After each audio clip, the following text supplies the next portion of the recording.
great day. We're going to get back into our Gunloper this evening. We're going to be playing through Mystery Lake. We already took out a bear. We got mauled by the bear, but we took out a bear. So, you know, we'll see how it goes. We've got a rifle and nine shots. We got our flare gun finally. We've got a revolver and like 49 shots. So we're not doing too bad. We got a few extra revolvers here. Got a backup bedroll. What's our weight looking at? 39. Beautiful. We got some wood and stuff on us. Awesome. We got lots of stuff curing here. Some rabbit hides curing as well. I believe we have rabbit skin gloves and hats. The hat's at 85, so that's not too bad. I'm gonna put that hat back on. Actually, it's not as good as that, is it? No.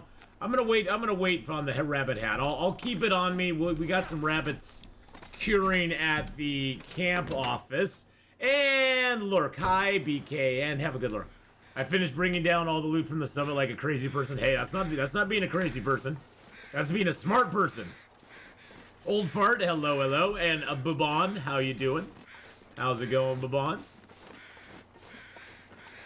All right, we're gonna make our way back over to the unnamed pond. I do not like leaving that open just in case the wolfies decide to go in there. Clank, clank, clank, clank, clank.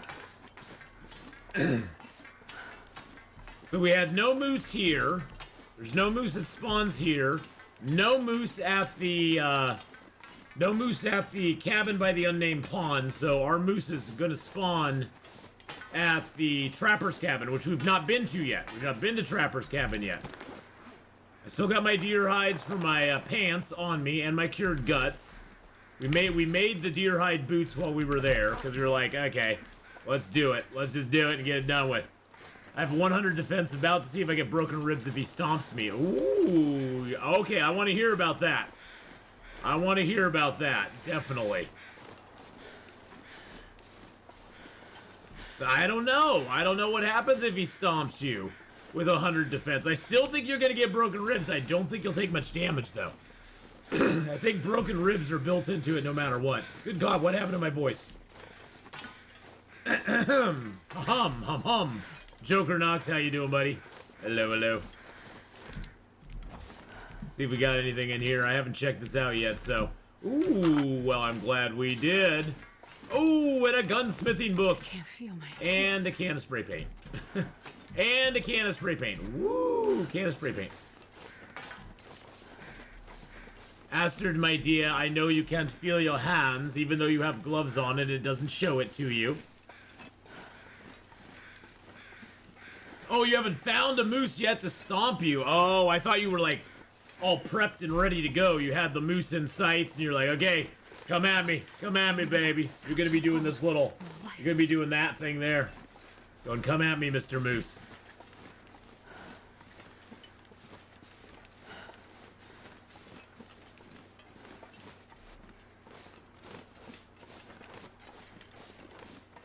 Alright, well, we're gonna tromps over here. Our weight's pretty good, so I'm thinking almost of stopping in there. It's early in the morning. Stopping in there, breaking down some reclaimed wood out of one of the shelves or something. Grab a few stickety-boos as we go. Why not?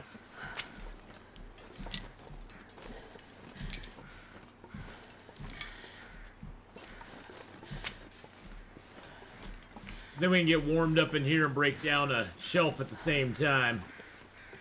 It's not a bad plan. It's not a bad plan. I've had worse plans.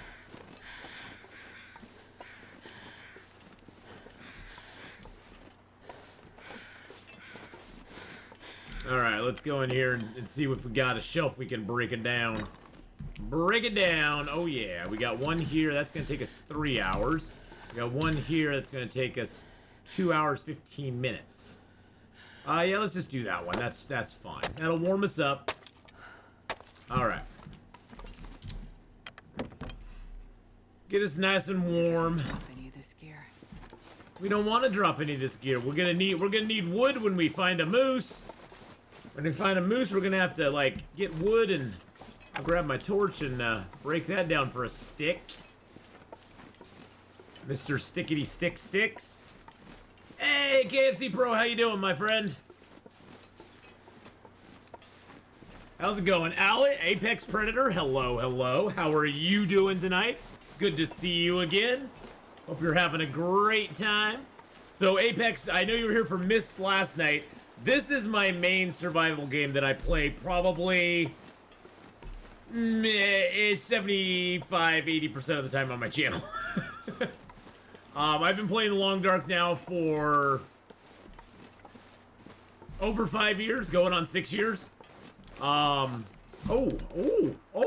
forgot I had this venison here. Nice. Let's eat up a little venison. Yum, yum, yum, yum, yum, yum. I have about 5,300 hours in this game or so, something like that. I play it pretty regularly. I really enjoy Long Dark and all the stuff they add to us all the time. Hinterland is awesome and amazing. And Tadalinsky, thank you for the follow. I appreciate that very much. Giori, how you doing?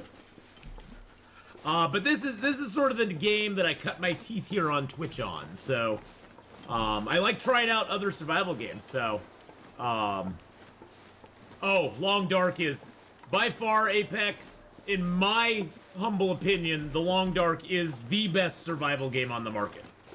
If you're looking for just a straight non-build, see, I kind of categorize survival games where there's survival games that are like a story-based survival, which actually this started out being, that's what they were sort of planning on for this game. And then there's build your way to survival games like Subnautica and Myst, and pretty much 85-90% of the survival games out there are build your way to survival games, which are totally fine, don't get me wrong. But this is a pretty much, there's not really a lot of building or crafting in this game. It's you versus nature, and it's an exploration game. You have I think it's now up to 12 major zones and 5 transition zones to explore. There's no fast travel in the game. You have to walk everywhere. And this game, oh jeez Louise. Brand with the 100 bits. Thank you so much for the 100 bits there. I appreciate that. And this game right now has more square kilometers in it than Skyrim. Just for a size, just sort of a comparison in size of game. Each zone has its own sort of each zone in the game has its own sort of personality, I guess you'd say. Pleasant Valley is very much known for its very erratic, very harsh, and horrendous blizzards that you can get lost in and die in very easily. Mystery Lake, which I'm in right now, is the original zone from the game. Mystery Lake was like the first zone they ever put in the game. And it is probably one of the most complete and best zones in the game for starters, especially. Because there's plenty of houses to go hole up in. There's a pretty good scattering of predators and prey around the map. Speaking of which, I need to check on the bear over here at some point. Gosh, I think we almost might just want to do that. There is a map in the game, but it doesn't really show you. It doesn't really give you a lot. There's not really any sort of way to open a map that shows you the world. This is the world here. We're right now here in Mystery Lake. You have Hush River Valley up here, which is a very bleak zone. There's no buildings in it. Mountain Town actually is a town. There's like a little town that you can go in. Broken Railroad's kind of garbage, but it has a couple little structures in it. Forlorn Muskeg is a giant marsh, which has a few things and a big railroad track running down the middle. Mystery Lake is sort of like the starting zone. Bleak Inlet is a cannery. Coastal Town, Coastal Highway, of course, is a coastal town as well. Desolation Point is another coastal area that's pretty small. Pleasant Valley, the one I was talking about, is a huge area that has a farm and a barn and a little community center down near a river. Timberwolf Mountain has a mountaineering hut, and there's a big plane crash there. Black Rock has a prison in it. Ash Canyon is another zone, sort of like Hush River Valley, where there's a couple. It's sort of like Hush River Valley in the sense that it's huge and it has a lot of outdoor stuff, but there's a couple indoor areas you can go as well. Yes, this is Gunloper. There's no cleaning kits in it though. There's no cleaning kits, so we can get guns, but we can't ever get any cleaning kits to clean them. So we're going to have to go to Black Rock or Bleak Inlet, power in the verse, fight our way through the Timberwolves, and repair our guns and make more ammo, because we're not allowing ourselves to use any bows in this run at all. And then there's other little zones like Crumbling Highway, the Ravine. There's actually 2 that are not on the map between Pleasant Valley and Black Rock, Keeper's Pass North and South, that are transition zones. And there's also the Winding River, which is a transition zone. They're smaller zones that just lead from one big place to another. But that's the whole map. But otherwise, here's your map of different places. We've actually mapped a little bit in... I thought we mapped... No, we didn't map anything in this yet. No, we've not mapped anything in this yet. You can actually get charcoal and map it, but that's about it. Okay, so this stuff's drying here. That is actually cured. Got some fresh guts here. What's my weight right now? Ooh, 47. I'm only 3 away. Oh, I do have a lot of deer meat on me, though. I could drop some deer meat here. Thank you for the follow there, Bling Oguru, I'm gonna say. But overall, this game has a lot of variability as far as like how to play it. There's no right or wrong way really to play it as long as you're surviving. And that's the hard part. This is a completely different kind of game though from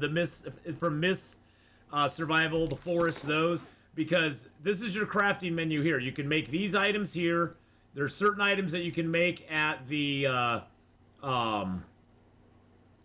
there's certain items you have to make at a forge, like arrowheads, knives, and hatchets. There's other items that you have to make at the machining bench, like your rifle cartridges, bullets, and gunpowder. You can't make guns in the game, you can only find them. And on one difficulty, on the hardest difficulty, there are no weapons in the game. There's no guns, no bows, no hatchets, no knives. You have to make a bow and arrow, you have to make a knife, you have to make a hatchet. In lower difficulties, you can actually find those items. And then there's different clothing you can make. Pretty, you know, not a lot. That's it right there. There's some medicines that you can make as well. There's some medicine stuff you can make. There's some tinder plugs. And that's about it. There's not a lot of crafting in it, but it's kind of unique in that way. It is very unique as far as survival games go. God, these are 95%. I'm almost considering. Okay, wait. Here's the thought. I think we're gonna go over to the pond here. We're gonna see if the bear is up. If the bear comes up, I always recommend carrying a hatchet. Yes, I do, because of day 473. And everything is cataloged too. Here's my entire run so far. I'm on day 36. We got carcass harvesting to 4, cooking to 4, mending to 2, ice fishing's at 2 because I read a book. I actually have rifle firearm at 3 because I've read some books and shot the gun. Revolver firearms at 3, gunsmithing is at 1, so you have some skills that you can level up, and there's different perks that come along with them. There are some collectibles in the game that you can do if you want to. There's different rock caches you can put down. There's actually surveyed locations that you can look at for each zone that you can survey. You can make general notes if you want.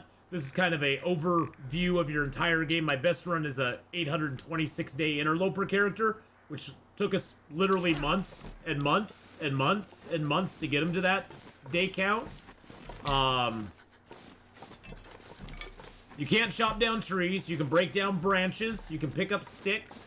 Let's see if the bear's up. This is the tricky part, coming over this hill.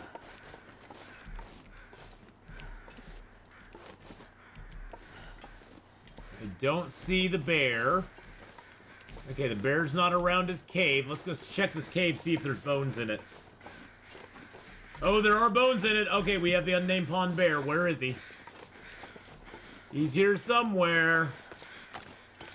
He's here somewhere, my friends. Holy doody doody doody doody doody. Got a deer corpse here, too. Let's pick these mushrooms while we're here. Woo! Yeah, the Invisibear. This bear used to be invisible sometimes. Oh, I hear him behind us, I think. I can't feel my feet. Oh, there he is. I see him. Let's get in the hunting stand if we can get him. Okay.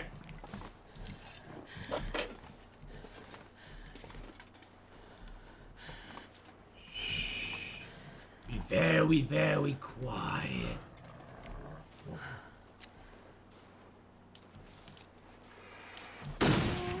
Got him. Ooh, gotta pick up my rifle shell. Alright, we got him. He'll go off and bleed somewhere now. Go off and bleed somewhere, you bloody bear. No, we don't want the Invisibear. They fixed that. They fixed that a while ago, thank God. Unfortunately, since we didn't take that guy down in one shot, he's just gonna run around till he dies now. Let's look at our bear count. We can actually tell when he dies. So right now we should have one bear. One bear killed. Yep, we got one bear killed, so we'll be able to tell when he dies because he'll go off somewhere and die and our bear count will go up, so. Woo! Those hunting blinds come in very handy because the bear can't see you inside of them.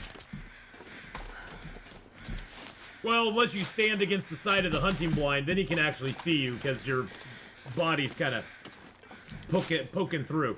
What's my cooking at? My cooking right now is at 4. My cooking is almost halfway through 4. So we get one more bear, one more moose, we'll be able to eat that bear. Right now we can't eat bear because there is a thing, if you eat predators in the game, you can get what's called intestinal parasites, which is no fun at all.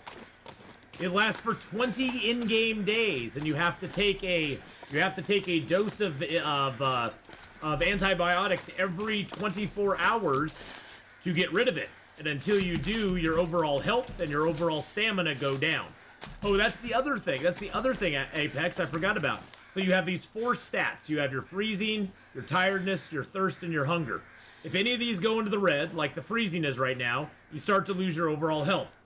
If your overall health ever drops to 0, doesn't matter what survival mode you're playing on, if your overall health drops to 0, you're dead. Period.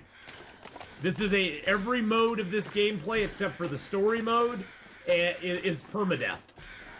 Everything. The challenges, every survival mode is all permadeath. That's one thing that sets this game apart from every other survival game out there. There is no second chance.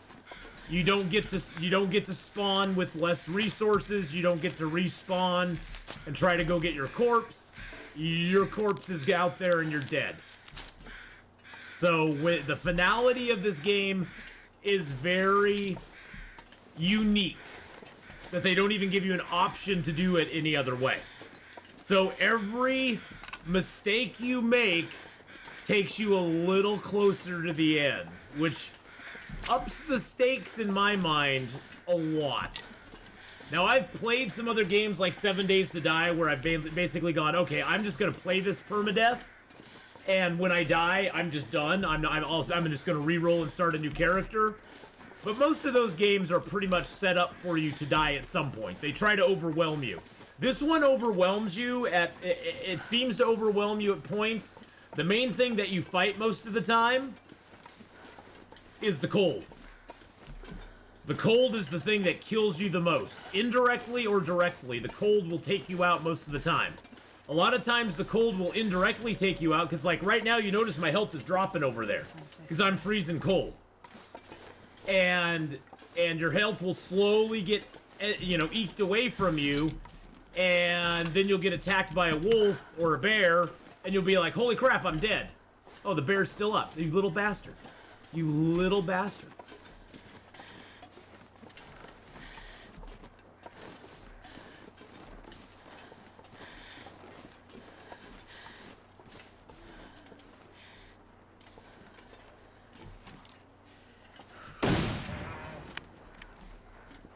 Oh, gotta pick my shell up. A little bastard. Let's reload. Now, I'm playing a special modified version of Interloper with this. Do they remove save spam too? Technically, you can... So technically, you could, like, back up your save file on your computer if you wanted to. And exit out and then not die, but most people don't. This game is mostly all about you going against yourself, though. It's like, what's my best run? You know, and to scum save it, there's not an easy way to do it. I know you can. I've heard from people who can, but honestly, I think that just cheapens your experience. That cheapens the experience overall. So, yes, you can technically sort of save it at some points, but I would recommend not doing it. Yeah, it's difficult to do. It can be done. I mean, it can be done. It is difficult to do, though. Alright, well, we're going to, let's drink a cup of coffee. Get a little of our energy back. Let's check our bear kills. Okay, we got 2 bears killed. 2 bears are down. 2 bears are down. Oh, he was running over this way. Look at that. We got his blood. We got his blood, boys and girls. Oh, jeez. You nasty little wolfy boy. I'm not going to waste a rifle shot on you, buddy. Come at me, son. Come at me.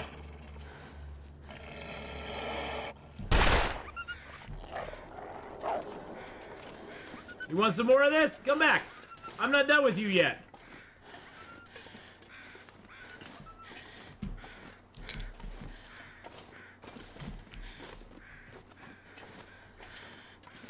Now I lost the blood trail. That wolf's gonna come right over the hill, isn't he?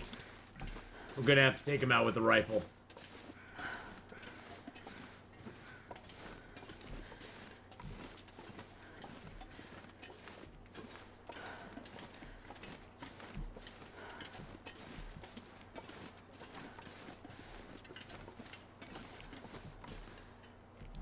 Where'd he go?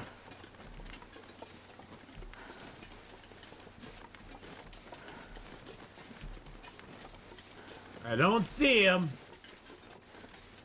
Doesn't mean he's not here, though. Alright, let's get over to Trappers. We're tired. The day's still young, though. We could sleep for a couple hours and try to find that bear.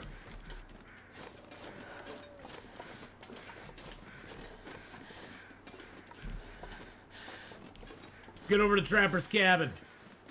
Woo! That's what killed me in the gas mines. I was carrying too much? Yes, I was carrying too much. How much ammo can you totally get in the game? Oh, probably. I would guess you can probably get a couple hundred of each, would be my guess. We might find another gun in here, too. This place is known to have guns in it sometimes. Nope, no gun in it, I don't think. There's lots of little things to search. There's lockers that are locked. You have to have a crowbar. I got a pry bar, so we're just gonna pry that sucker open. Search it up. Alright, nothing in it. Hey, we got some more rifle cartridges and a can opener, which I don't need. What's that? Oh, a tin of sardines. What's it at? Oh, 18%! Yum! 18%. Yay, that's fabulous. We won't be eating those anytime soon. Especially not tonight. We want to get our health back. And there's 2 ways to get your health back. You can get your health back when you sleep. Oh, I got some cartridges. You can get your health back when you sleep. You can also get your health back when everything's in the white. You'll slowly get your health back over time. If you're outside for too long, you see how we have a hypothermia risk? If you're outside for too long, you can get full-blown hypothermia. And what happens when you have full-blown hypothermia is your health starts to go down. If you stay outside and stay cold. But if you're inside, you have to stay warm for 24 hours for that hypothermia to go away. If you have one moment where where you're out of warmth again, the hypothermia resets to 24 hours again. And during that time, when you have hypothermia, your energy just dissipates like crazy. Your energy bar just goes down. You can break down a simple crate, and your bar will just go. It'll just disappear on you, like nobody's business. So, you gotta be careful of the hypothermia. Getting a hypothermia risk isn't the worst thing in the world, but full-blown hypothermia you don't want to get. I don't need that can, but I will take that second pot and put it up there. I got several pots. Ooh, there's a note. You won't remember me. The world doesn't stop when the lights fade. This is how it begins. Stay calm, observe, survive. Your father saw this day. Don't you believe what you hear? What he did was for a far off dawn. Maybe you can recall the fire. Your father understood that we dance for our children's children's children. My dear, one day you will feel the voices raised in your heart. Enter a cave and stand upon stars until stars appear. Climb the highest peak. Sing when the brutality hits. I'm here with you. The winter winds can only get so cold. Contributed by Backer4783. Thank you, Backer. This game was backed on Kickstarter, so there's a lot of people who contributed to it. Oh, let's open the safe. Let's open the safe. What number do we got? Oh, it was like 26-ish or so. Oh, 26. Look at that. 26. Oh, and then it's like number 9, 10, something like that. But yeah, it's in my opinion the best survival game out there. Every other survival game I play, I compare to this game. You know, I don't do it critically, but I tend to oh, and it was 22. I tend to compare every other survival game to this one. And this one has its flaws too. There's flaws in every game. I mean, you can't get around that. The flaws in this game tend to not be game breaking though. They tend to be almost kind of funny sometimes. Like the Aurora wolves are the big joke right now. Because they just stand around going all the time. Let's see what we get. Accelerant, I'll take that. Oh, that was it? Well, that kind of sucked. I wanted something more than accelerant. I deserve something more than accelerant, damn it. Alright, the bear is out on the ice out there somewhere, but we're too tired to do a damn thing about it. So, we're just going to rip that apart. Hey, Atheenon, how you doing? I'm going to let a moose stomp me and see if 100 defense stops broken ribs. Yes, that's what Chad's doing. That's what Chad's doing. Yes. Yes, do it. I can't wait to hear the report. Okay, so we got that there. We got some cattails on us still. That's your best food in the game.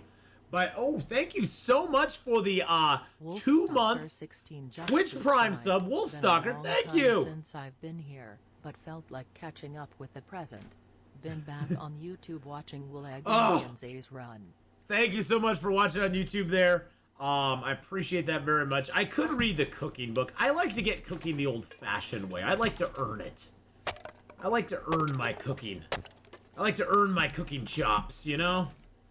We'll take some shelves and get some wood here. I have great news. My girlfriend's out of the hospital and all brain scans come back 100% normal. That is freaking awesome news, Atheenon. I like to get it the old-fashioned way. Hey, Style Zach! Boys and girls, if you have not gone over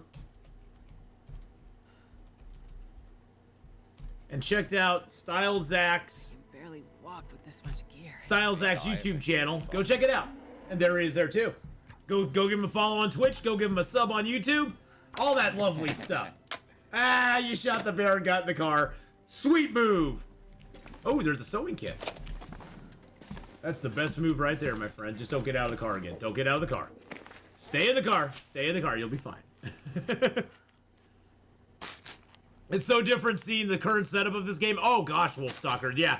This game, that's one thing, too, about this game that is so endearing is that throughout the years, the 5 years that I've played it, going on 6 years now, all the updates for the game have been absolutely free. When I started playing this game, the world consisted of Mystery Lake, Forlorn Muskeg. These were not even in the game. These were not in the game. This was not in the game. The game has doubled in size since I bought it, and they haven't charged me one more penny for it. Now, that's going to change coming up this next year. This week, we should be getting a devlog from Raph at Hinterland Games that should outline their procedure going forward, because they still haven't finished all the story mode of the game. They've got 4 chapters out. We're waiting for the 5th one. I'm expecting it end of next year. I'm hoping for it end of this year, but I'm expecting it end of next year. But next year, I believe they're going to be starting their paid DLCs for the survival mode of the game, because they've now split survival and story into two separate things. And I think we're going to start getting paid DLCs at the beginning of next year. So we'll sleep for 10 hours, which is the most you can sleep on Interloper before you get thirsty. That should get us our health back. Hey, Ath, I have an idea for a video to include some streamers such as yourself. Can I ask you a question and see what you think? Oh gosh, yeah. Sorry. I was pontificating there. I was pontificating. But yes, Stylezak, ask away. Ask away. What are you considering, my friend? You can DM me too if you want.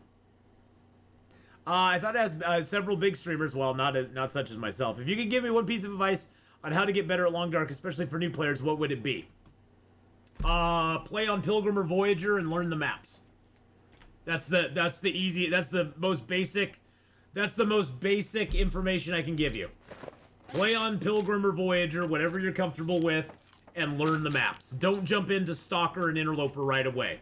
Unless you just want to die over and over and over and over and over again and maybe get frustrated with the game. I would definitely play on the lower difficulty levels to begin. And that would be my first piece of advice. Learning the bow is my next piece of advice if you ever want to play on the higher levels of the game. Because the higher levels of the game, the bow is your only weapon. And and speaking as someone who went from Stalker to Interloper, in my opinion, way too early. And I wish I hadn't, because I think I would have been better off if I had oh shoot, I didn't want to repair that. Dang it, I didn't want to repair that. I would have been better off if I had practiced with the bow more on Stalker. It put me at a distinct disadvantage when I got to Interloper, using the guns so much. But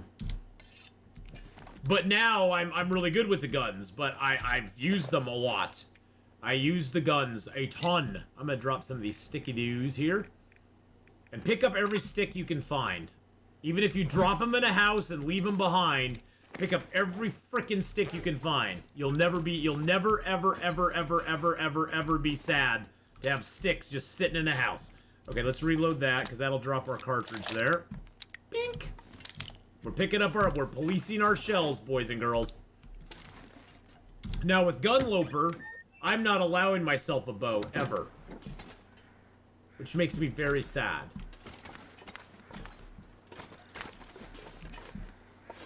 My middle name is Stick? It could be. Alright, let's go see if we can find the bear. The crows are definitely out. It's kind of cold. It's negative 38, so we're feeling negative 15 right now. Sometimes there will be like 3 deers up here, but there's no deer right now, so make me sad. We know there's no bear over here because the bear spawned at unnamed pond, and the bear spawned also over by the clear cut, so we won't have a bear here. But I'm hoping that I hear some crows here soon.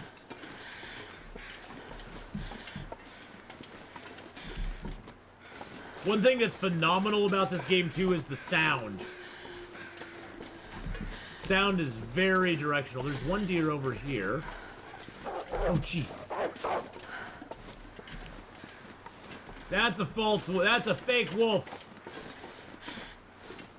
Climb up to the top of the hill here. Collect every craftable tea source. Well, yeah, that's for damn sure.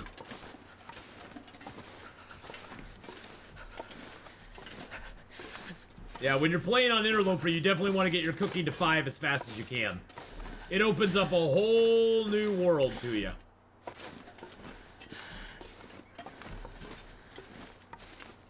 Figured I'd get up to a high point here, see if I can spot the bear anywhere.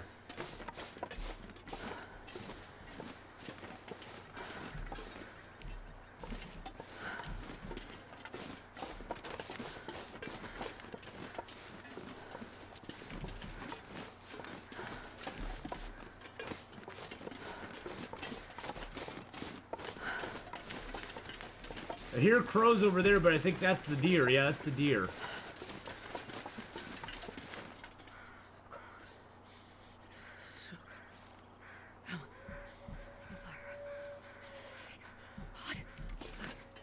Oh, I know you want a hot fire.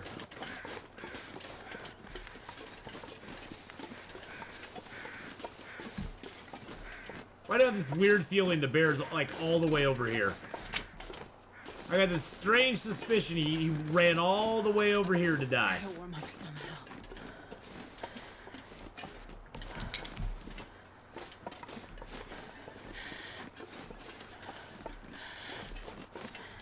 It's not that cold, Astrid. You can handle it. Is that a piece of birch bark? What? Birch bark, baby, for the win. Birch bark went from one of the worst things to the best things in the game. If you get 2 birch bark, you can make a prepared birch bark, and then you can make a tea out of that. That will give you 6% health back over a 2-hour period.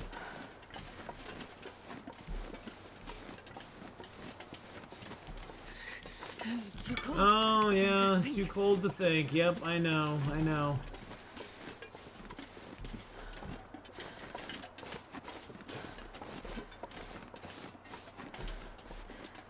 I'm gonna find this damn bear.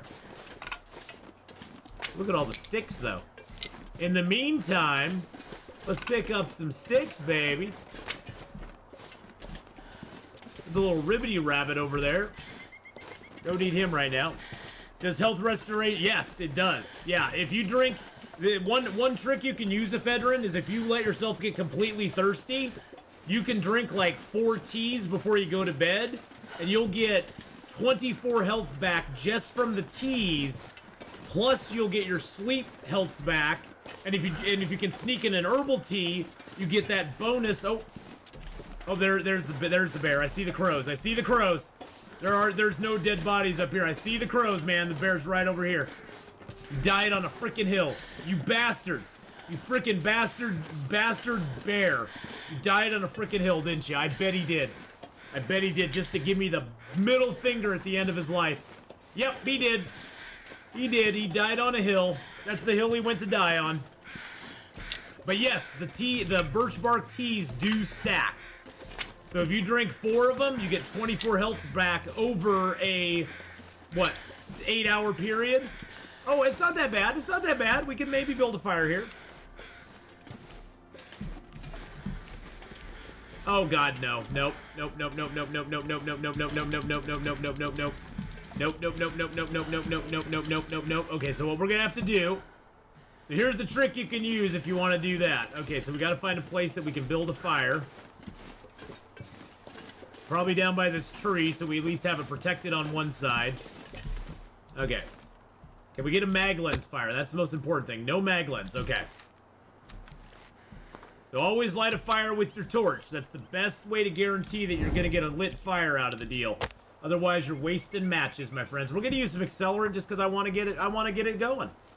There we go. All right. Let's put a little piece of coal on there for the warmth, because that's 20 degrees for that. Then we'll throw some reclaimed wood on there, too. Just cuz. Alright, so Mr. Fire, you're just gonna be a pain in my butt, aren't you? We're gonna probably have to do this in like 4 stages. So let's warm up some teas.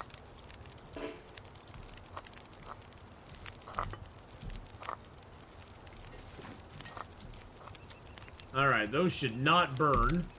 Let's prepare up this one birch bark tea that we have. Poor Yogi Bear. No, no poor Yogi Bear.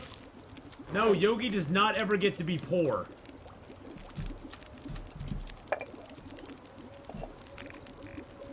He gets no sympathy. Alright, hot, hot, hot, hot. Okay. So what we're gonna do is we're gonna drink this tea down.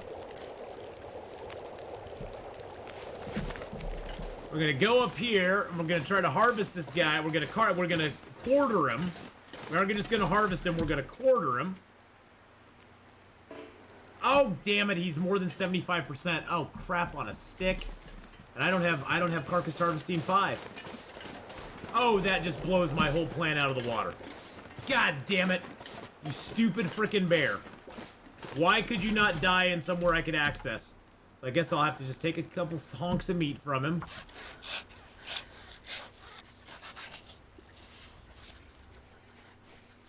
I'm gonna throw those on and come back and get the hide. Yeah, I'm gonna get the hide. I'm gonna get the hide.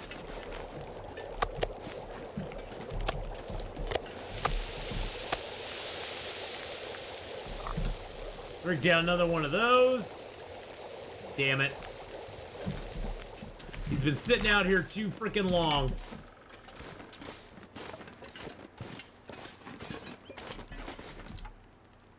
Take the hide.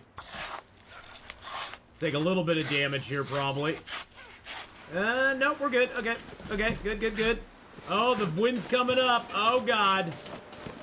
Oh, God.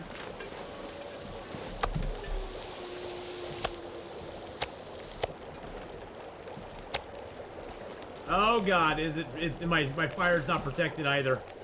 My fire is not protected.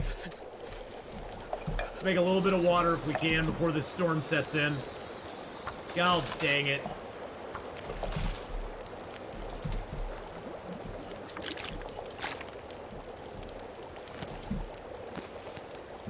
Dag nabu storm! Curse you! Curse you, Mr. Storm! Do I have any large teas left? No, I do not. Can I make a mushroom tea? Yes, I can.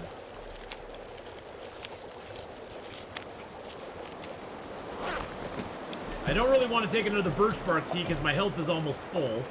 So we're gonna make up another rushy tea.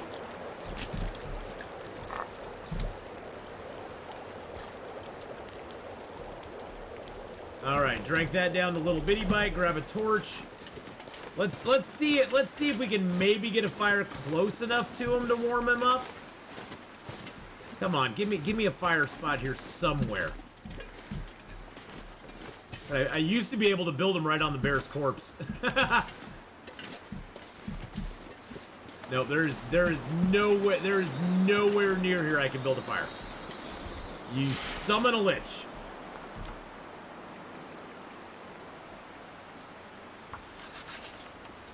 See, I have a warm-up bonus on because of that hot tea that I drank. The hot tea gives you a little warm-up bonus.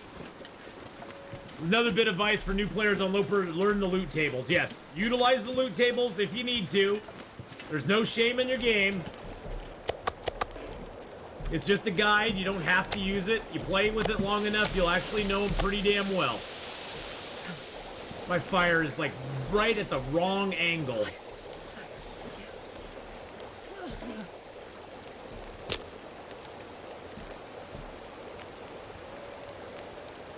I'm just gonna try starting another fire here behind the tree. I put it behind the tree on one angle, and of course the wind's coming in from a different angle. It's like, oh, jeez Louise. Golly, game. Why you gotta do me dirty that way?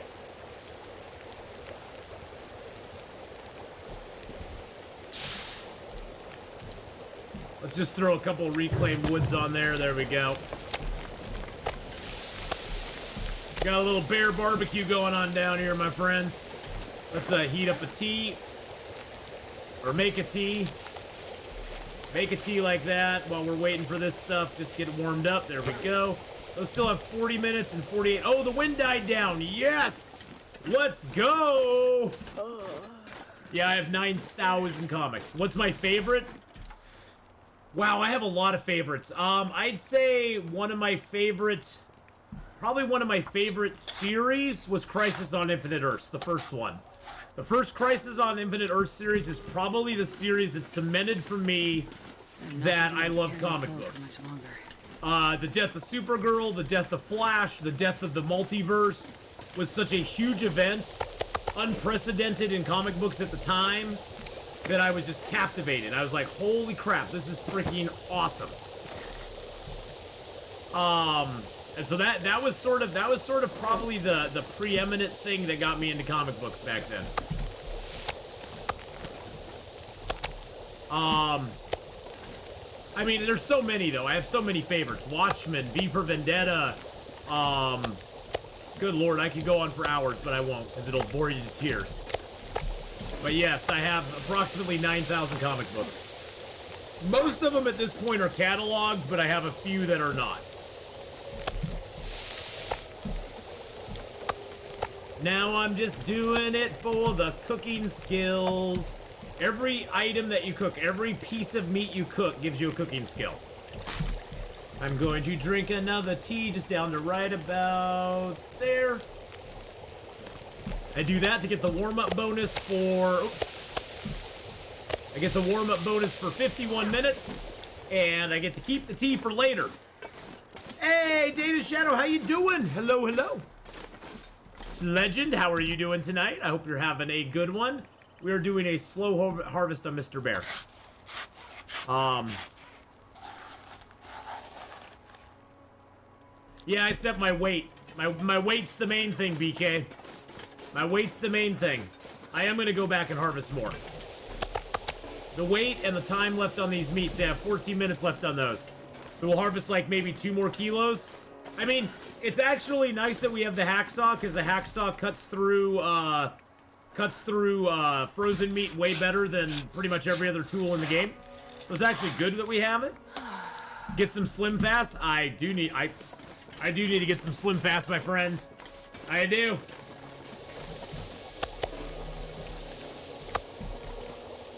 A little Slim Fast would go a long ways.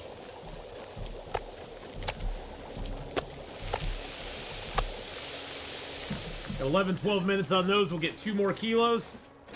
The problem is this bear is decaying as we speak. Eventually, he'll just be like, we'll be unable to harvest anything from him, so...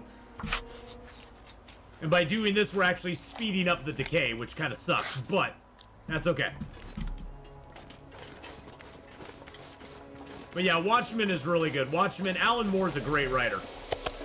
But I mean, I love stuff like Sandman, I was mostly a DC guy. I do love some Marvel stuff, but I was actually more of a DC guy. Do you shave small pieces of meat for better skill gain? No, I've stopped doing that. I stopped doing that a while ago. Now I just do it the old-fashioned way. I earn it. We earn it.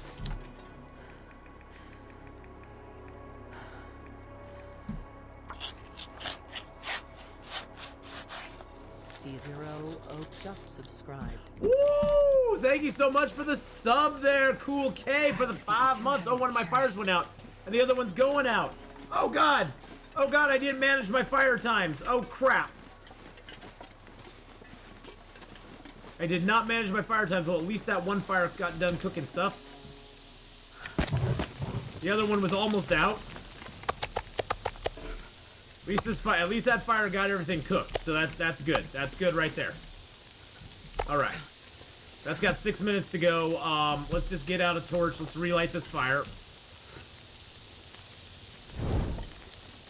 Alan Moore's a weird dude, but he's a really good writer, so I let it go.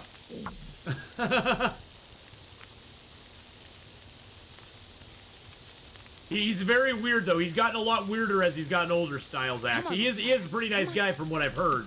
But he is a little bit odd. A little bit odd. But very talented writer. Are you protected from spraying when harvesting? I noticed it was on my run. Was wondering if it's a bug. I don't know. I cook a lot of fish until I hit 5. That's a good way to go, too. Anything to get to level 5 is a good way to go, my friends. Alright, there's our fire. That's why we use a match. See, we failed on that, or a torch. We failed on that first fire try.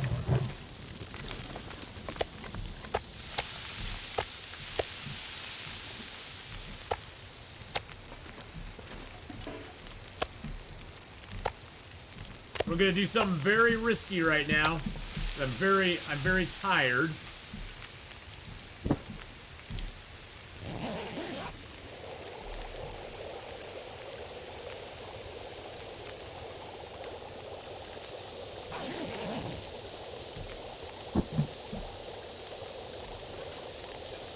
Good thing a storm didn't come up. That's a very dangerous thing to do, boys and girls. Very dangerous to do. You tend to not want to do that on Interloper when you're out in the wild. The fires would probably protect me from a wolf, but if a storm came up, I'd be so screwed. Where's our cooking at? That's not too bad. Still 1 arrow down temps though, so let's get a good harvest here.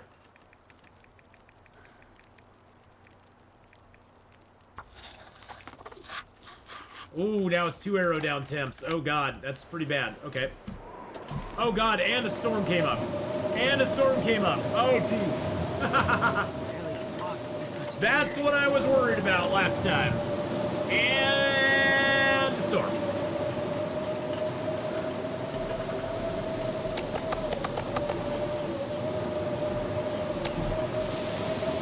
Hey, at least those cooked up. I need to find some place to escape. one did not get done, though. Let's drink down the birch bark tea, because we are very cold. Woo, that storm is very loud. And then we're gonna run. We're gonna go over to the Mystery Lake camp office real quick. I know it is, my lady. This is where you can get lost very easily in this game.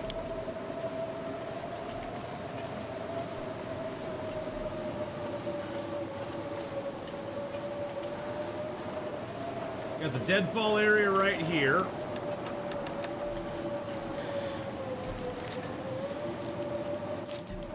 Oh, but we have to stop and get some mushrooms, BK. We can't run yet. We gotta stop and get these mushrooms. They're very important.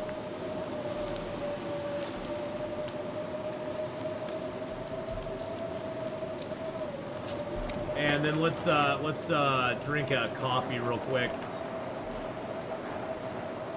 BK's shaking his head, and he takes time to stop and pick the mushrooms. It's so cold. Everything's fine. I know exactly where we are. Oh, he'll probably despawn in the blizzard.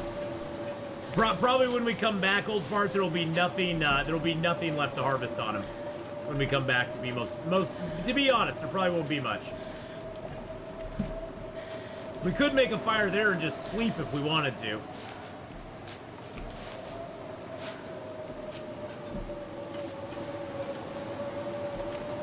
All we just have to do is go straight ahead now, and we'll get to the camp office.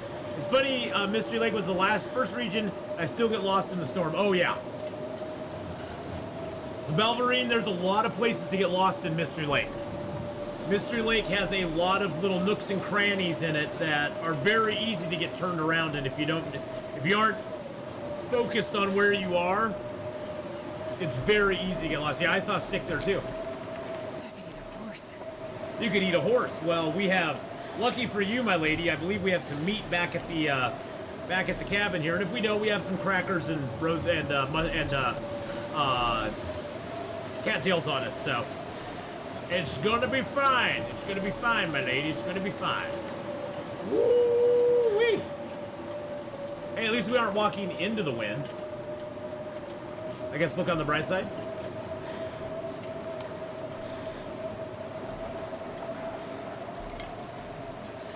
I love Mystery Lake too. It's a great little place.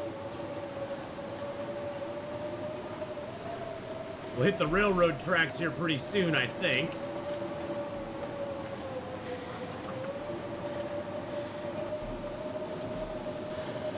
Yep, right up at the top of this little rise is the railroad tracks.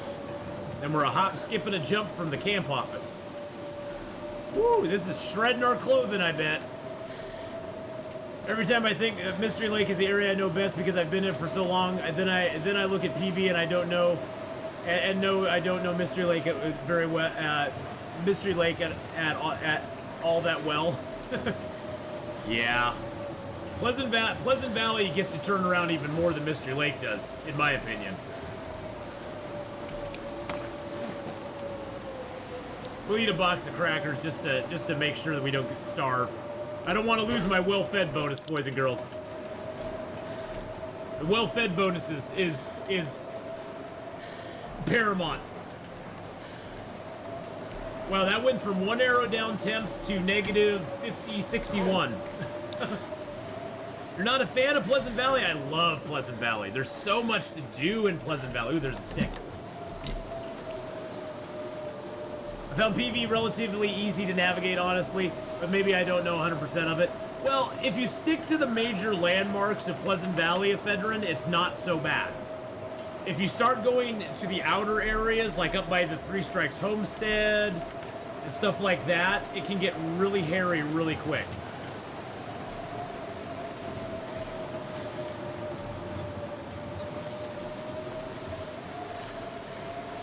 It is much easier to navigate since they added Chapter 3. Yeah.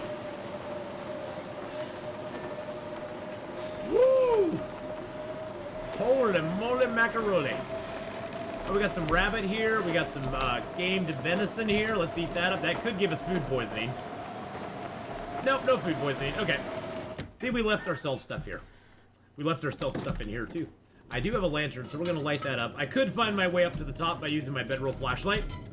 Like this. You can find your way up to the bed. Actually, you know what? Let's just do that. Gonna find our way up to the bed here. Well, if you know an area, you can like put your bedroll out like you're gonna lay it down, and then you can find where you are. Cause see, there's the window by the bed, and the bed's right ahead of us. There's the bed right there. Okay, there we go. Perfect. All right, let's get some snoozy poozy. I think I'll have enough water to get full up. Yep. Okay. Woo! What a day! We found our bear. We harvested and cooked most of it. Woo! Little stressful on the end part there with the storm coming up. Don't have much water left. We'll have to make some water for sure today.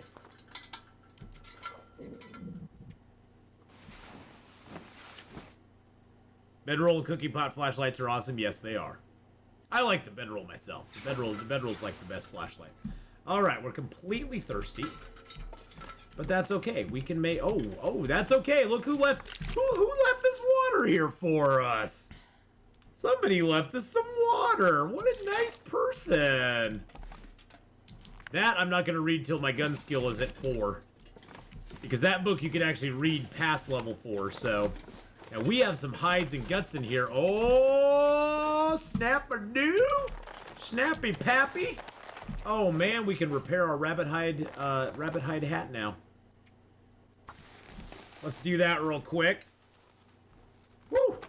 We got some deer meat outside. Okay, rabbit skin's back at 100%. That is better than the toque, so we'll wear that. That one or that one. Okay, those are the same now. Haven't found a second pair of underwear. Have not got our moose hide yet, so we don't have a moose hide satchel.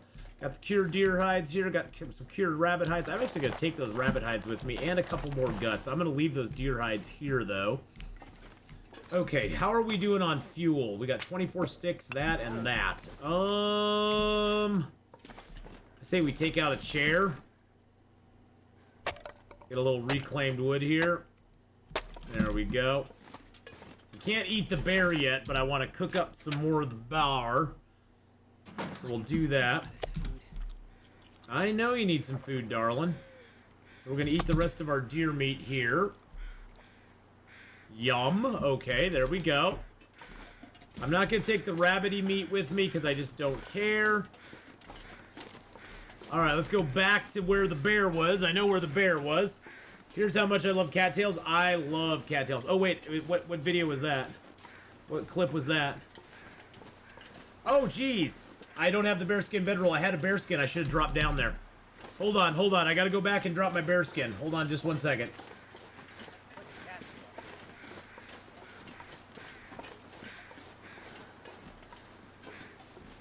Oh, yeah. I fell in the water because I was getting a cattail, huh?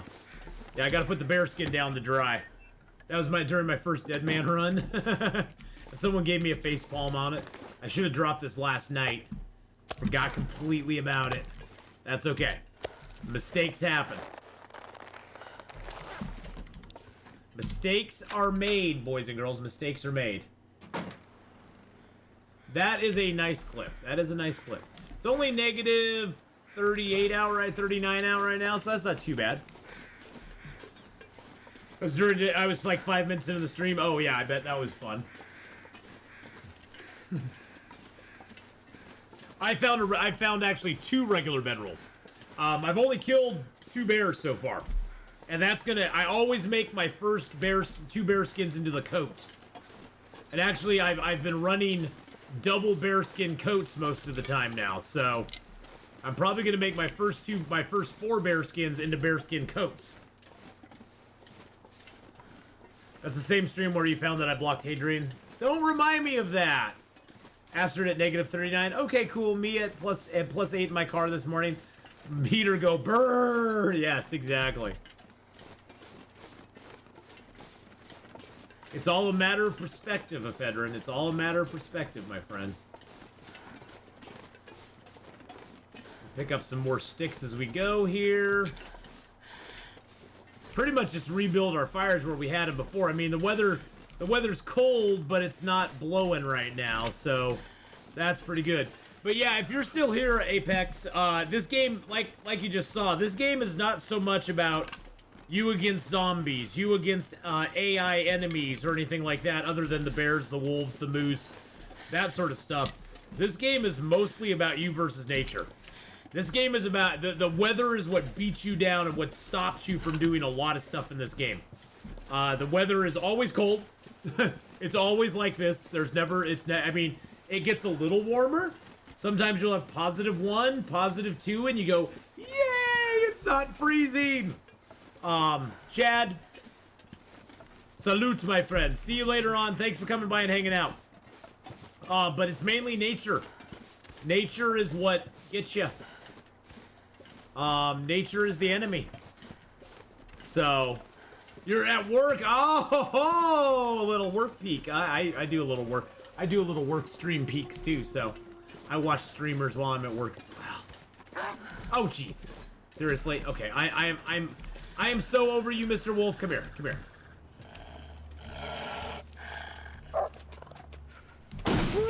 Get out of here. Sit down. Sit down, you dirty boy. Yes, I'm gonna take your 4 kilos of meat. I'm gonna take some freezing damage for it too, damn it. But I'm taking your 4 kilos of meat and I'm walking it over there. And I'm cooking that up for the cooking skills. I'm doing it for the cooking skill. It's basically weather, wildlife, and you against yourself. Yeah. Nice part of working in tech. They defrag as long as my code stays clean. Nice. Oh, they DGAF. They don't give a. Oh, I see what you're saying. Hey, as long as your code stays clean, that's a good thing. That's a good thing. Yeah, you get to, yeah, the main thing that kills a lot of people in this game, in my opinion, is hubris. Your own hubris will kill you faster than anything in this game. Let's see if we can get a mag lens fire going. No mag lens. Your own hubris will get you killed in this game quicker than just about anything else. You just getting comfortable in the game, being like, oh, I got this, I got the weapons, I got the clothing, got all that going on. It's like, oh no, never mind. Hey BK, have a great date, my friend. Say hi to the missus for us all.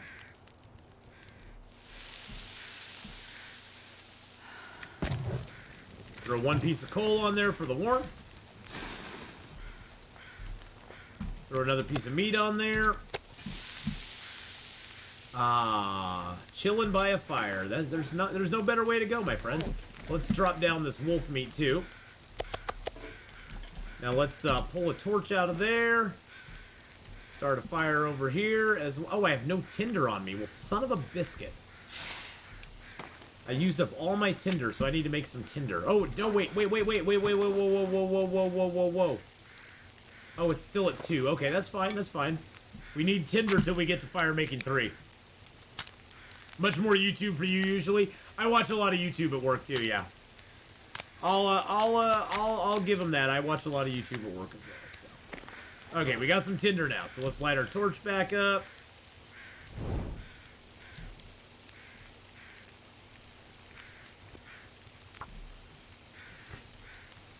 Oh, as system admin myself, I wholly agree. Except I watch YouTube videos because the EU time zone. Oh yeah, totally.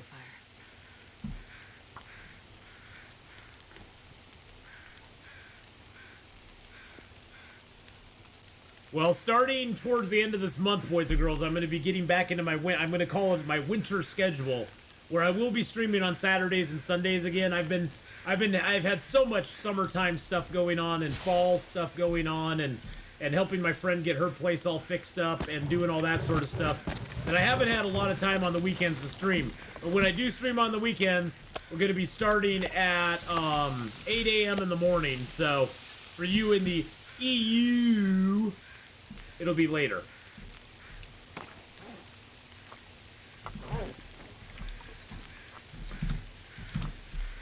Gonna drink that down and get warmed up a little bit. Go see if we have anything left on this guy to harvest. I doubt it. I have a feeling this is probably decayed beyond recognition. Oh no, it's not. Holy crap, we can get it all, boys and girls. We can get it all. Now the question is, can we get the guts? Because the guts are going to take a long time. I'm surprised he's there too. I'm flabbergasted. I thought for sure he would be gone. Well, I was sure the corpse would still be there. I just had a feeling that I would click on it and it would say this corpse has nothing of value left on it. You know what I'm saying?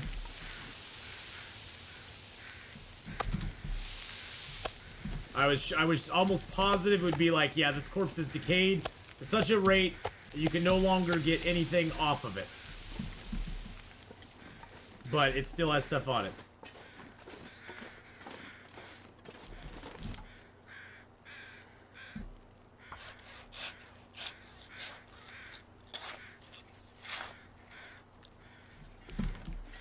We gotta make sure we check our fire times too, boys and girls. I wanted to get the guts just because.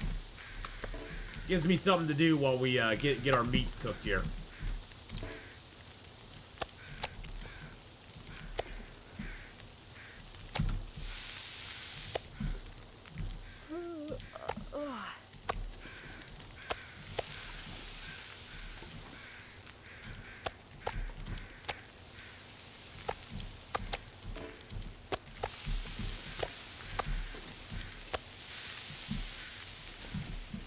And we got 1 arrow down temps right now. Ooh, that brings up a good point. I could go break down the cedar and get more fuel. We got 1 arrow down temps. The guts aren't as important as fuel, so we're gonna go break down the cedar real quick.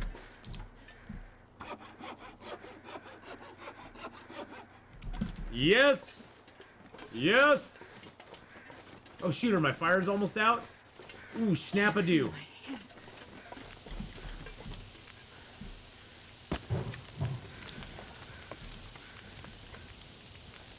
Piece of cedar on there. Or a piece of cedar on there. Beautiful.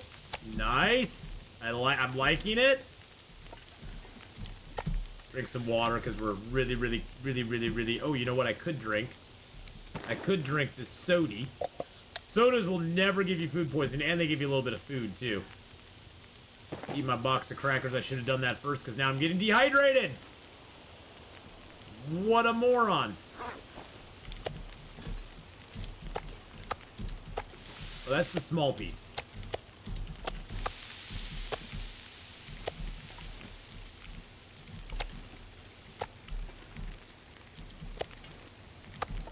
We're almost done cooking this bugger up. Okay, so we got hour 5, hour 3 on those. Okay. Sodas only challenge, no other food allowed. There's not enough sodas in the game! What are you talking about? That would be insane!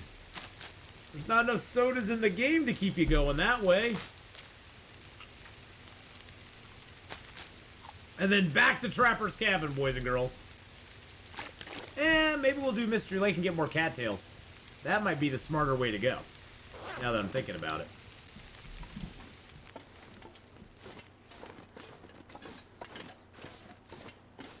Oh yeah, I guess if you were playing on a different difficulty level, I could see that.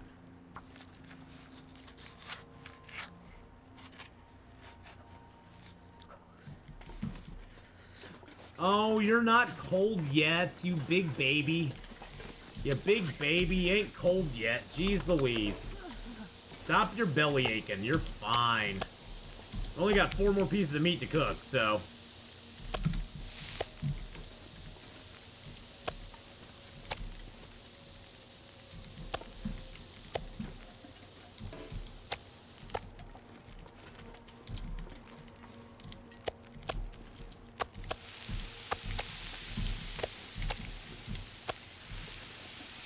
"26 minutes on that. Let's add some sticks, get it up to an hour. A little over. Oh, and then the music sets in. Alright, let's prepare up our mushrooms for an hour.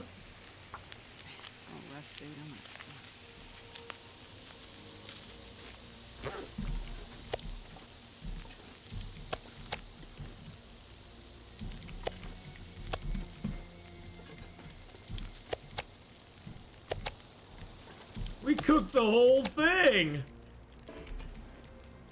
And we lined up all of our meat very nice and neatly, too. Well, pretty neatly. pretty neatly. It wasn't perfect, but you know what?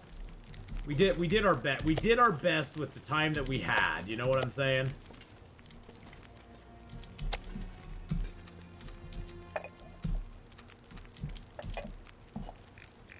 Cook up a couple of teas here.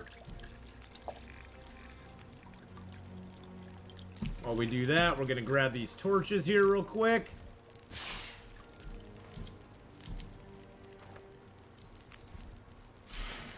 That way we get a little firewood back. Add a couple sticks here. Prepare up another mushroom real quick. The only soda run will end in diabetes. It probably would. Let's just be honest about it. Or do I have no? I have no more water.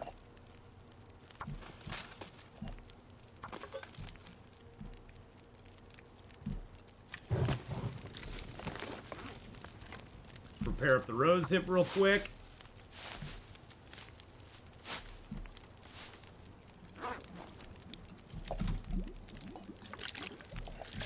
There, now we got a little bit of water for those. Might as well get all of our teas prepared up.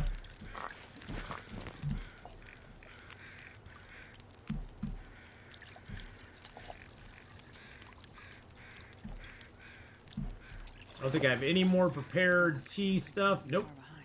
Oh, I do have those. Okay.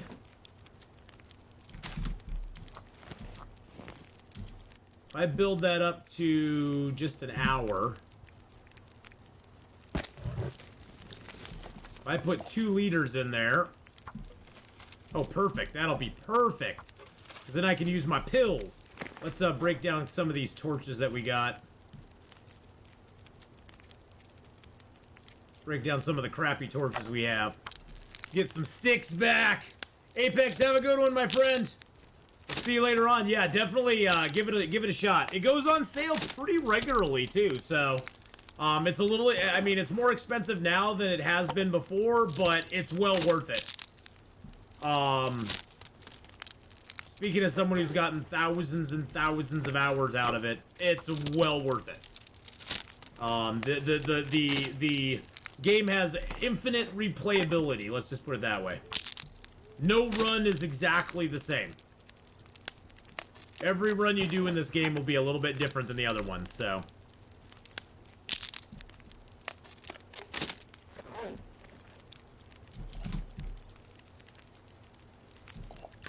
Now see, I got those.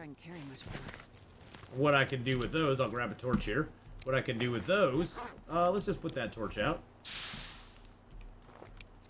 Is I can take my little pills here, drop them in, and purify that water.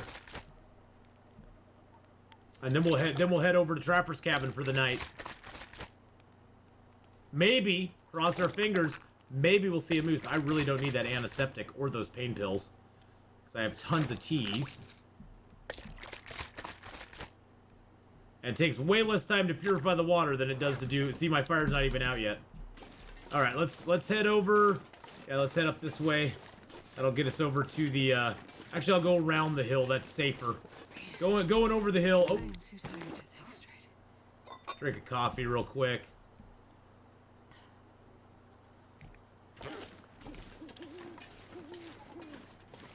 Well, a long time ago, Ephedrine, Raph was responding to somebody who was complaining about the game Stray and saying, it's a lot of money to spend for an hour that I only get like 5.5 hours of gameplay out of. And he's like, it's kind of unfair to really judge a game its worth by how many playable hours you have, because there's some really short games that are really worth the money because you can see the love that the indie gamers put into it, and there's a lot of really expensive games, AAA games, Cyberpunk, that aren't worth the money because they suck. And I responded back to it, you know, because the guy was saying something about, you know, if based on this I'm paying $8 an hour to play this game or something like that. And I responded back by saying to Raph by saying, Well, I guess that means, Hinterland, that I owe you like $36,000 for all the hours that I got out of the $20 game I bought from you in 2017.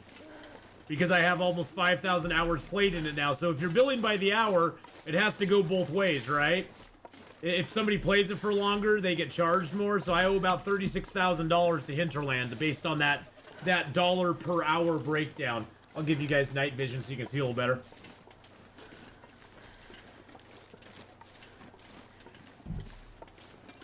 You know, you're used to Interloper when your challenge is to use a gun instead of a bow.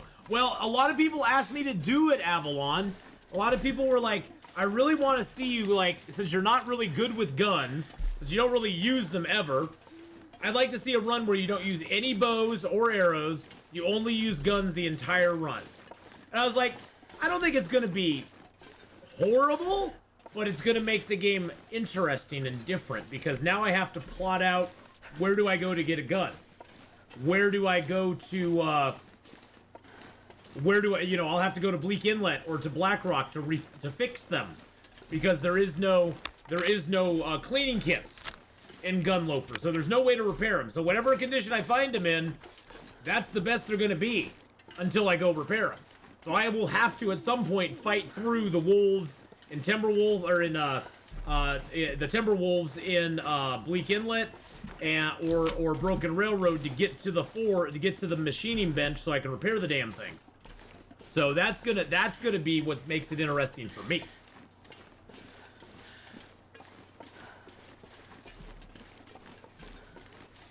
So right now I'm kind of in search and destroy mode. I'm trying to get my bearskin coat made up. I'm trying to get a moose down in this zone. I don't know if I'm gonna have any luck with that though. We may need to head to Forlorn Muskeg to find a moose, or maybe to Milton to find a moose, because there was no moose at the unnamed pond cabin. There was no moose at the dam, which means that our moose is supposed to spawn here, but who knows if and when that will ever happen. Figured I'd take a peek here and see if he spawned. He usually spawns down in this basin right out here, if he spawns. But I do not see him. I played Cyberpunk in the weekend after a year. And it doesn't look that bad. It's not that bad, cool. I just find it kind of boring. I just find it kind of boring, to be honest. The stories... the story itself seems kind of interesting, but it doesn't... It seems like one of those where the story... So I played it a bunch when it first came out. The main takeaways I had from it is that the story wants you to... You can follow the story, but you're going to reach points in the story where you're just going to have to go do a whole bunch of side mission stuff to be able to advance in the story at all. So you're going to have to spend a lot of hours playing kind of the crap part of it, which in my opinion is kind of all the stupid little side missions and just going and fighting the police and stuff like that, which some people may find really enjoyable. I just don't find that to be super compelling. And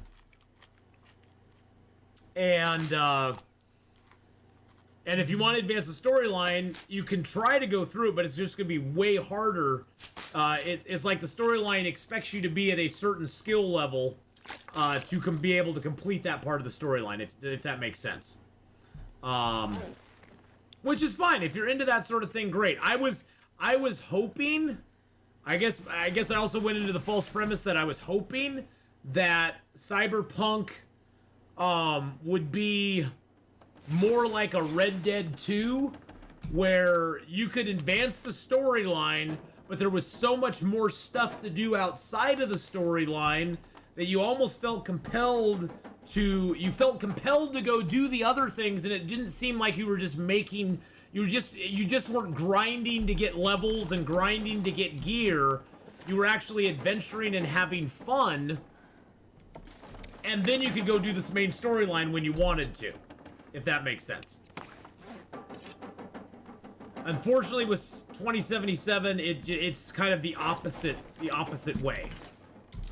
It just feels very much like you're meant to grind to get the levels to then be able to complete the missions and do stuff. Visually, the game's really good. Visually, the game is pretty damn stunning. I didn't bring the guts, did I? I did not bring the guts. I got the hides and stuff, but I did not bring the guts. Okay, let's throw all of our hides in here. We need to go hunt for something we can actually eat, boys and girls. Let's throw the scrap metal in there. Let's throw our heavy hammer in there. I want to read that. I don't really need to read it right now. You're probably at that point right now. Cool, yeah. That was just a palate cleanser because I was playing too much TLD, yeah. I 100%ed Far Cry 3 multiple times. A lot of people got mad at Ubisoft because of bugs and it not being very excited. It just gives me a sense of nostalgia. I first played it back when I was in high school. Loved it. One of those comfort games. Yeah. Well, you know, the same thing for me, Ephedrine. Some of my earliest, I mean, not my earliest of modern day gaming stuff. I mean, this is like, you know, this doesn't include back in the day when I was playing Atari and arcade games and stuff like that. But some of my earliest gaming stuff was like Halo, Halo 2, Star Wars, Knights of the Old Republic, which are very dated games at this point. But I really love the hell out of them. I mean, Knights of the Old Republic is a great game. The story premise in it is awesome. The whole thing is just a really stunning game. Wow, I have 4 pots on me. How do I have 4 pots on me? What is up with that? Why do I have so much pot? So I get that. Nostalgia is a big thing. I think that's what a lot of people feel with The Forest. They've played it back when it first came out. They have a big nostalgia for it. I don't have a nostalgia for The Forest. I never played it when it first came out. I was way too much into EverQuest and EverQuest 2 at the time. And I played EverQuest and EverQuest 2 for 14 years. So that was my gateway drug into PC gaming. And so, I never played a lot of that other stuff. But to each their own, you know? There's tons of games out there. There's no right or wrong. It's all a matter of perspective on nostalgia type games, you know? You just oh, Sophia, you are in for a ride. Did you play Icarus? Actually, I'm going to be playing more Icarus tonight. All good. I love Icarus. I played Icarus on the beta weekends. That game is phenomenal. And now I just got back into Icarus again, and so I'm doing my second playthrough through it. I started a brand new character, not by choice, but because they deleted all my old characters. Because I hadn't played it for so long. But yeah, I just started my second run through on that, and it is so fun. I'm doing the agriculture mission right now, which I've done before, so I know what I'm doing in Icarus now, which does help a lot, but I loved Icarus. I love it. It was released about a year ago. Well, actually, they were doing the beta weekends about a year ago, and they've done a great job updating it, too. But Sophia, I would highly recommend, Sophia, if you just bought the game, I'm gonna sneeze, hold on. I hit the button. If you just bought the game and you're just starting out, I'd recommend, Sophia, play the story mode. It is a little long-winded in my opinion, and it's not necessary to play the story mode. If you want to jump right into survival, play on Pilgrim or Voyager, depending on whether you've played other survival games or not. If you've never played a survival game before, play on Pilgrim. If you've played, like, the build your way to survival games, play on Voyager, because you'll find it a little bit, you won't find it to be too bad. There's still tons of loot in the game. But I would highly recommend playing the survival mode, or after you play the story mode. Story mode will give you some good sort of basics of the game to keep you going. There are several flaws with survival mode. One of the biggest flaws is that it allows you to eat wolf and bear meat with no consequences. Do not eat wolf and bear meat in survival mode. You can get away with it, I believe, on Pilgrim, and I maybe think on Voyager, but once you get to Stalker, if you eat bear or wolf meat, you will get food poisoning and intestinal parasites a lot of the time. So you don't want to get those. Those are very, very, very bad things. Is it faster? No, it's faster than that. But yeah, like I was saying to Stylezak earlier, my biggest word of advice, play on Voyager, Pilgrim until you're comfortable with the game. Start learning all the maps, all the different maps in the game. It's very key. Your map knowledge is going to be what gets you through the game. And actually allows you to survive long-term in the game. So learn the maps. Very key thing to do. Practice the bow. Use the bow a lot if you can. I know it's very comfortable to play with the gun. And if you're never going to advance past Stalker mode or play a custom game, like a custom harder game, the gun is just fine. But beware that on Interloper there are no guns, no knives, no hatchets. You have to make all of it yourself. So that's going to be a tricky thing too. Hi, Riny Beef, by the way. Hello. Nothing better than a nice tomato sandwich using fresh tomatoes right out of your garden. Oh, yum. Come here, Mr. Rabbit. I need your meats. And yes, you're gonna break rabbit necks. I'm sorry you had to see that, chat. I ain't wasting bullets on rabbits, though.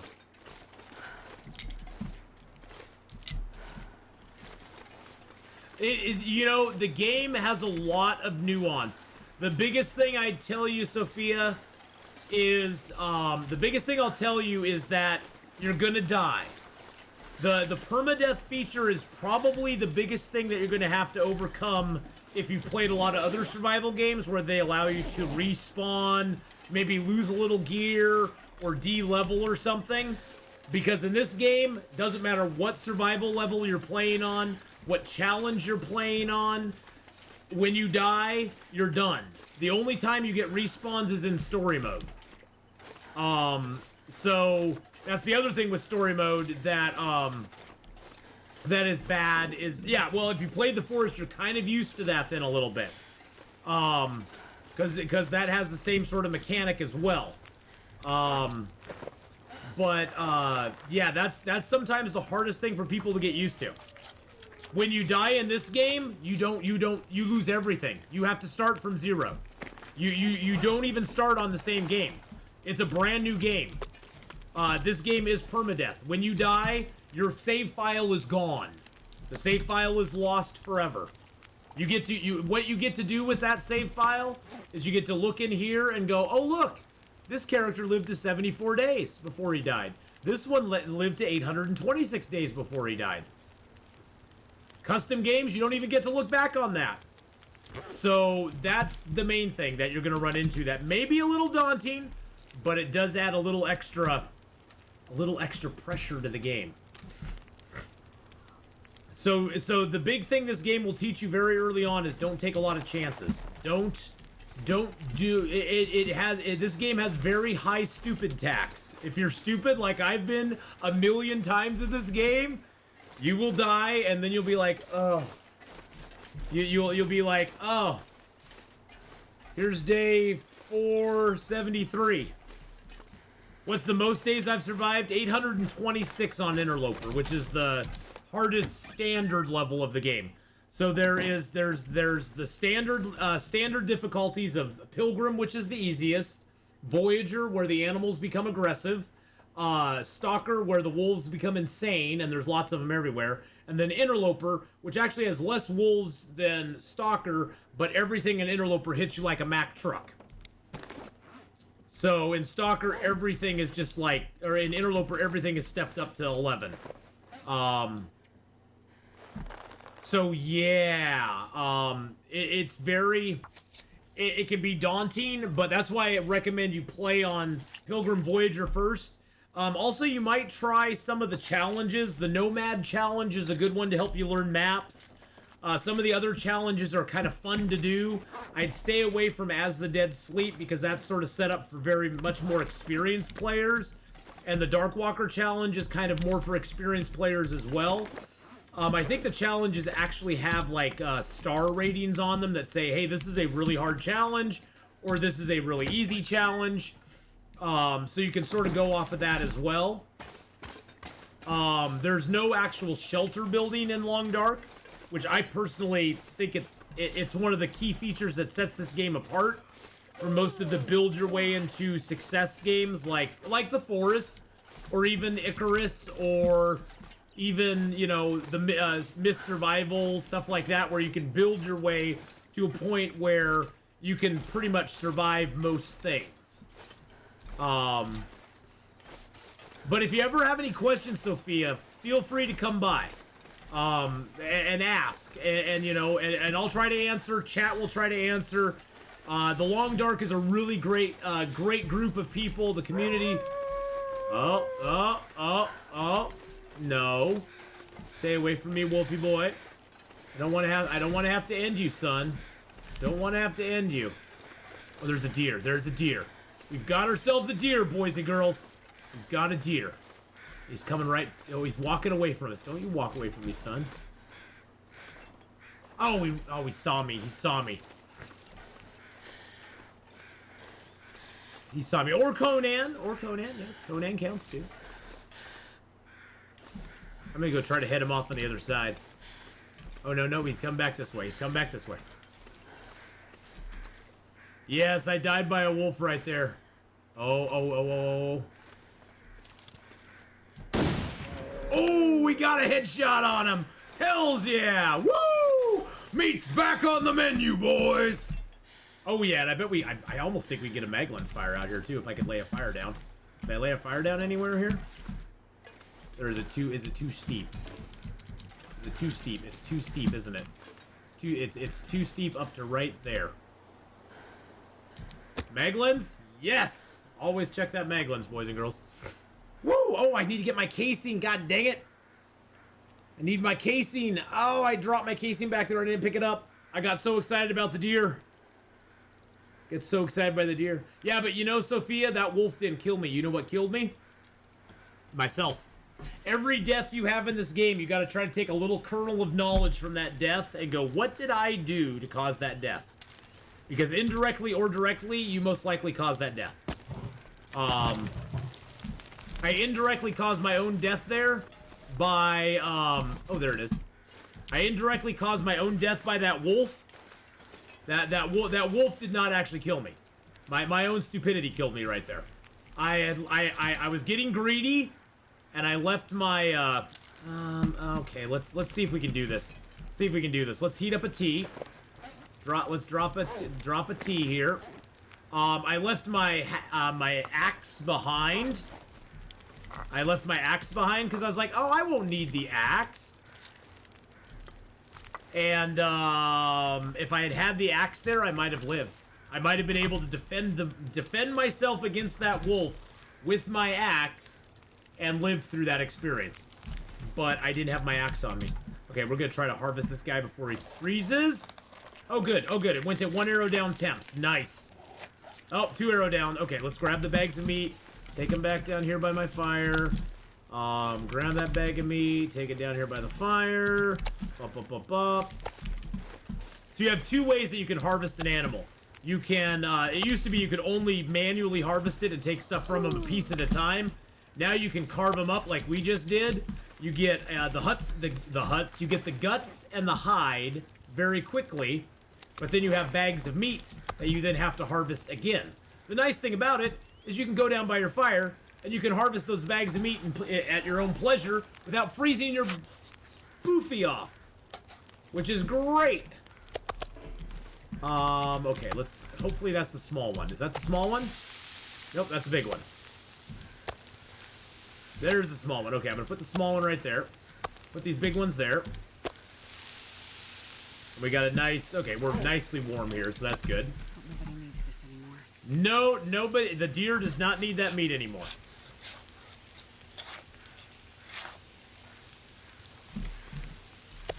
But mainly the thing about this game, Sophia, is that it pits you against yourself. You're always like, can I live one more day than I did last time?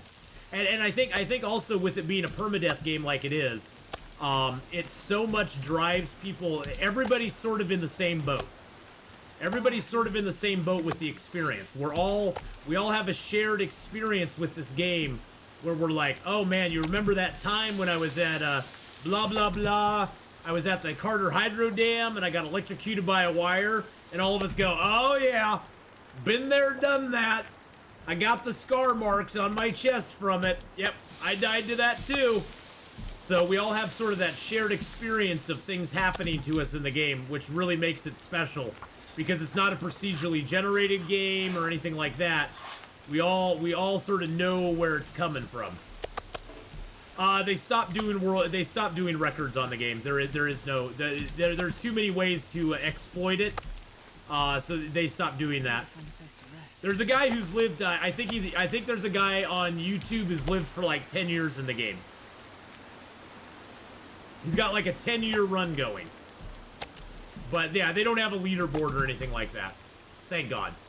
I'm happy they don't have that. But yeah, there's a guy, because really, honestly, when it comes down to it, living a long time in this game is not very hard. Once you pass your first couple hundred days, once you pass your first couple hundred days in the game, it's all about just making sure you don't screw it up. The next, you know, 8,000 days or whatever are just about maintaining what you already got. The first couple hundred days in the game are the most exciting. After that, it's all maintenance. It may be Osmond, I'm not sure. I'm not 100% sure who that was. But yeah, he's lived 10 in-year games, or 10 in-game years on Interloper. Pretty crazy stuff. That is more a testament to fortitude than anything else. Okay, so that's a big one. That's a little one. That's a little one. That's a big one. Okay, so I got two big ones there. Yeah, that's some dedication, yeah. Honestly, I get kind of bored after the first couple hundred days. Just being totally honest. After the first couple hundred days, I'm kind of like, okay, I just want to play a new guy now. I want a new challenge. I want to have fun starting over again. And we got a wind coming up. Hopefully it doesn't blow my fire out. Fire's still got 38 minutes. I'll throw a couple small pieces on there. Oh, no, that's a big piece. I think that. No, that one's not a small piece either. There's the small piece.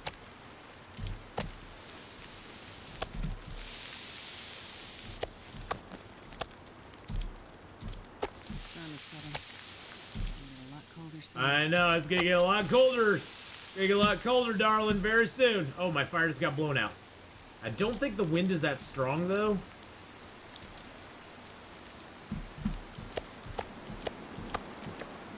We'll head over to the unnamed pond cabin tonight. It's Omen, yeah. You saw the notice on Twitter feed? Okay. So yeah, there's some very dedicated players out there for this game. Very dedicated. Okay, the fire never truly gets blown out. It gets blown down to 9 minutes. There's a little trick you can use, though. If you can... Okay, I'm going to drink to right there. There we go. If you can... If the wind's not too strong... You can add a stick to it. There we go. It'll blow the fire back down to 9 minutes, but it won't blow it completely out.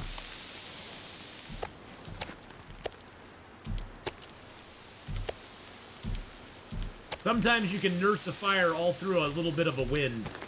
Let's break down one of our torches here. Get another stick. Get another stickity-doo.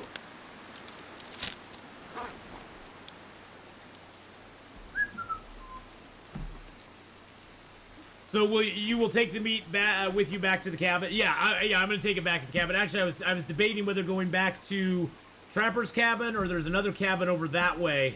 I'm almost thinking going back to Trapper's because that's where but I got my... Yeah, I think I'll go back to Trapper's. I'll probably face a wolf or two going that way, but that's okay. You could probably survive indefinitely in the ravine, probably just off of birch bark teas and the deer meat. If you use starvation, if you use the starvation technique, you probably could. You sent me a whisper. Oh God, she's whispering me. Righty Beat's whispering me. What's this whisper you sent me? 3,653 days. Wow. Wow. I'd like to see how many bears and stuff he's killed in that time. That would be super cool. Oh, it's getting low. There we go. Oh, we're sheltered right now.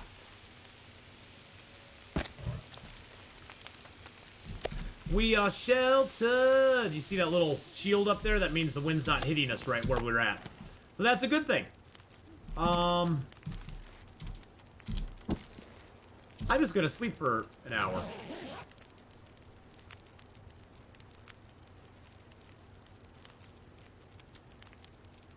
It's pretty cold out, so my fire's gonna last. But yeah. If it's really cold out, your fire will last longer.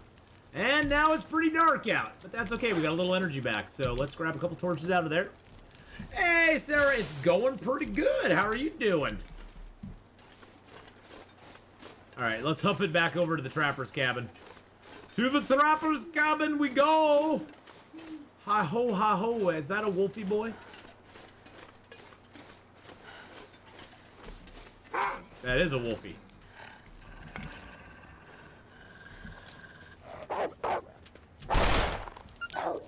Got him. Don't have to pick my ammo up on that. That's a great little trick with a torch. You can actually draw your gun knowing he'll never get to you.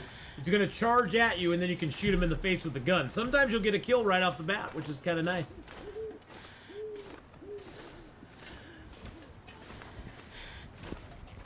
The Long Dark Sophia, it'll be like no survival game you've ever played before. It's like no survival game you'll have ever played before. It just has such a different feel, and the graphics are so different in it. The graphics are a decision on the part of the creator to make them look like you're playing in a watercolor. Is there a map I can have? Well, you could go online and find maps, yes. In-game, no. You can go online and find maps for the game. You can also map in the game. It'll show you an area around where you are, but it won't actually ever pinpoint where you are on the map. And the game is huge. And the only way to move around on the maps is by foot. So you're walking everywhere.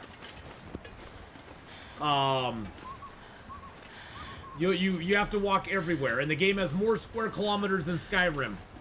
So it's that big, with no fast travel anywhere. Everywhere you go, you're going by the power of your own 2 feet. There are online maps, though, that you can find for the game. They'll help you out somewhat, but once you learn the maps, the map knowledge is the biggest key. Knowing where you're at, where there's caves you can go to, where there's houses you can go to, that sort of stuff. That's what's gonna make it. That's what's gonna make it for you in the game. Oh shoot! I need to drop my meat outside. I need to drop my meats.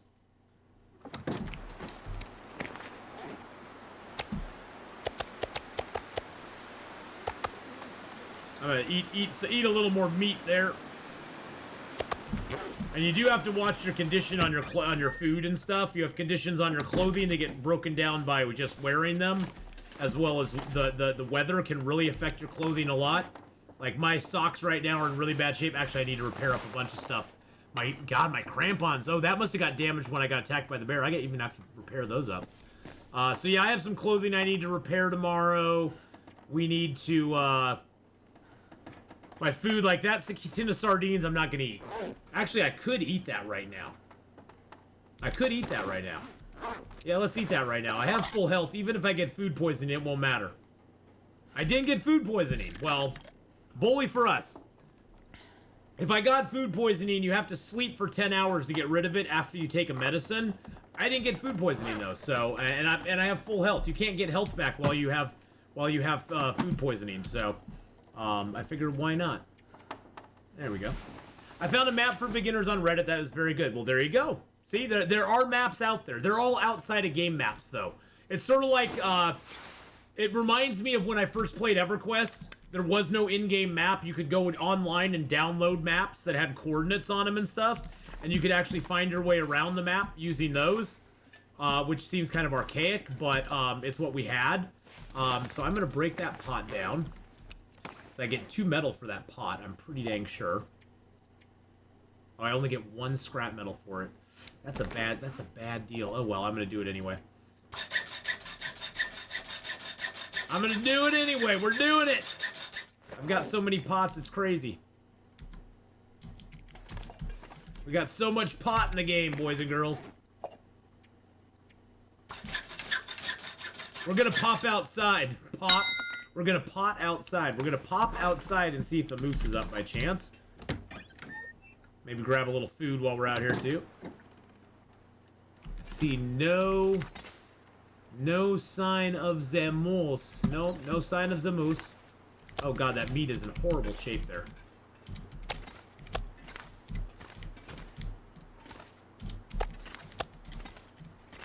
Excuse me while I rearrange my meat here. I didn't say I was playing with my meat. I gotta rearrange my meat, okay? Jeez. Calm down. Calm down. Is there any deer over there? Sometimes there'll be like 2 or 3 deer right over in that area there, but not today. Is the loot enough, or do you have to be careful with it? Yes and no. The food loot in the game does all... Basically, the food loot in the game in every region, when you spawn into the game, everything that's decayable in the game starts to decay. So go on long enough in the game, and you will run out of man-made food. There will not be enough man-made food to carry you through, say, 1,000 days. You'll have to rely on cattails. You'll have to rely on hunting and taking out rabbits and deer and other things like that. Because it's not gonna be enough. Clothing wise, it varies from level to level as well. On say Stalker or Pilgrim or Voyager, the clothing they provide you in the game is good enough to last you the entire game. On Interloper, you have to make clothing. You have to craft your clothing on Interloper. There is no other better option than to craft your clothing. In Interloper. That is a staple and a necessity to do, because there is no better clothing for you. So it varies on difficulty level, but generally there's enough cloth in the game. There is now a way to remake bullet ammo, which there used to not be in the game. It used to be that the bullets you found in the game, that's all you'd ever find. Now, on Stalker, Pilgrim, and Voyager, when you shoot your bullets, as long as you collect your brass, as long as you pick up your bullet shell casings and stuff, you'll be fine, because you can go to either Bleak Inlet or Black Rock, and as long as you take some, get some car batteries, you can break those apart, and you can make bullet tips, take your casings there, make gunpowder, make it all into a bullet, and you can restock your bullets and ammo there if you want to.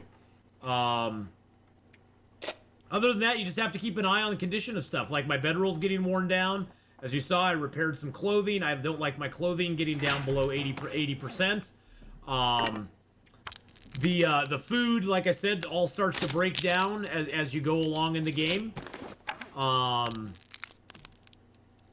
The animals, over time, there will be less animals that spawn in the game. There'll be less animals that are out in the world, because... And the world, as you progress through the game, especially on Interloper, not so much on Pilgrim and Voyager, but on Stalker and Interloper, especially Interloper, as you play the game, the world becomes colder over time as well. It maxes out...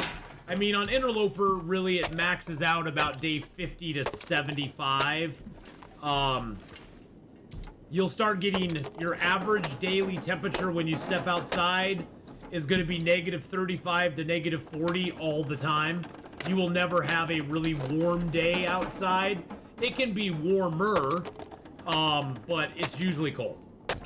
And usually by the time it gets to that point, yeah, you got pretty good clothing, but you're still negative 5, 10 degrees when you go outside. Let's go see what's going on outside right now. I just don't, I honestly, boys and girls, just don't think the moose is worth it. I don't think we're gonna get the moose. I don't think it's worth it. I think we're gonna go get our bear skin and our guts over here that are already dry, bring them back here to the hunter's cabin, or the hunter's cabin, and go from there. And then I think we're off to Forlorn Muskeg to make ourselves a knife and a hatchet.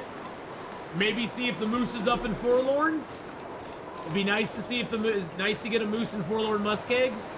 It's not my favorite spot because you have to carry everything out with you, but it would give us a lot of food in Forlorn as well as a nice moose hide to make the moose hide satchel and get another 5 kilos of carry weight. So, oh, that's the other thing, Sophia. In the game, you start with a maximum of 30 kilos. And that's just like your maximum carry weight. If you go over that, you can go upwards of 10 kilos over that before you can't sprint any longer. Or no, you can't go. No, you can go up to that. After that, you can't sprint. You can go another 10 kilos. No, let's see. No, you can still sprint. It's like right now I have a max of 40, and yeah, I can still sprint. Oh god, now I'm getting all mixed up. But there's 3 ways to get your carry weight up. You can get the well-fed bonus, which is this right here. If you don't starve for 72 hours, you get well-fed, which gives you an extra 5. You can go to Ash Canyon and get the technical backpack, which gives you another 5. And then there's another item in the game that you have to kill a moose to get, and that's to get a moose hide satchel, which you have to craft. And that gives you another 5. Oh my goodness, Aurora, thank you for the 10-month re-subaroo there. But 45 is where it maxes out at.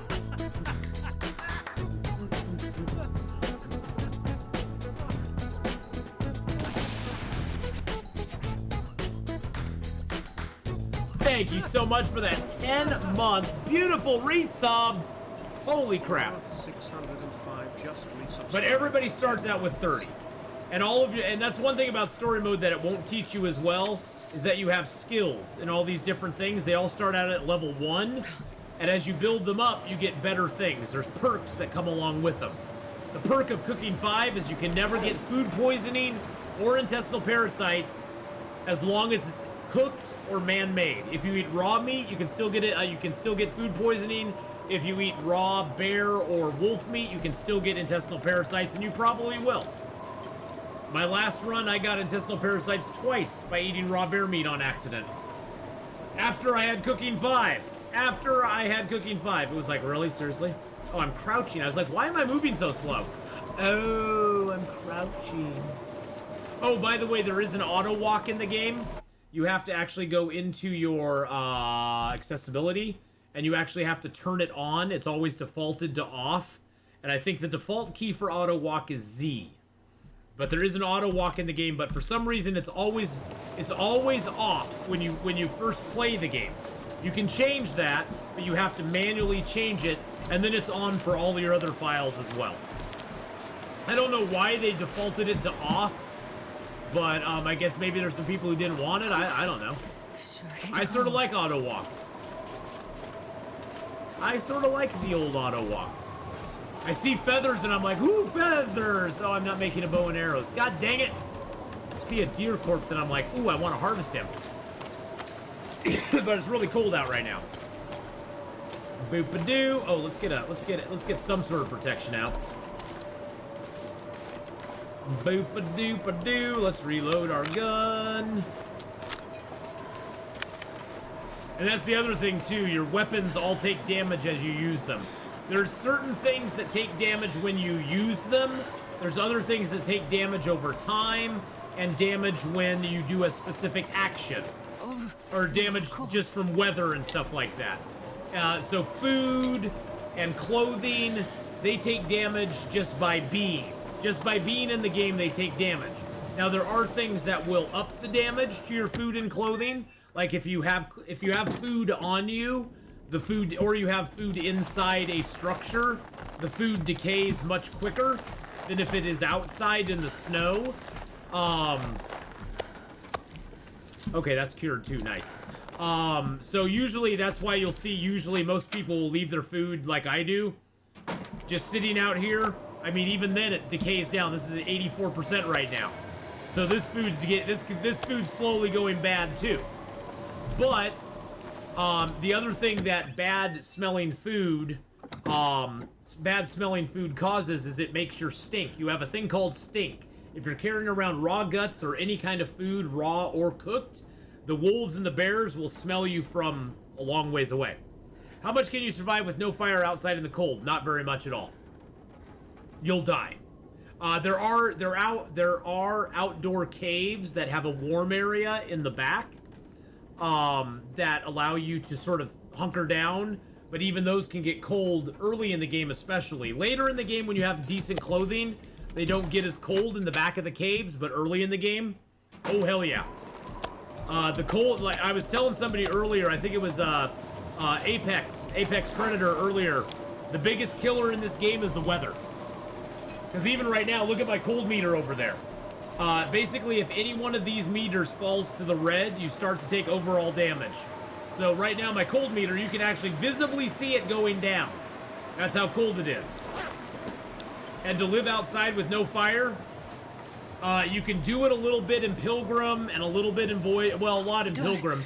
You can do it a little bit in Voyager, but in Stalker and Interloper, especially Interloper, no dice. Spoopy music! Spoopy music's coming on. In Interloper, there's no chance of living outside with no fire. You have to have a fire if you're gonna live out. If you're gonna hunker down outside, and then you got to find a spot that's not gonna have it blown out by the wind.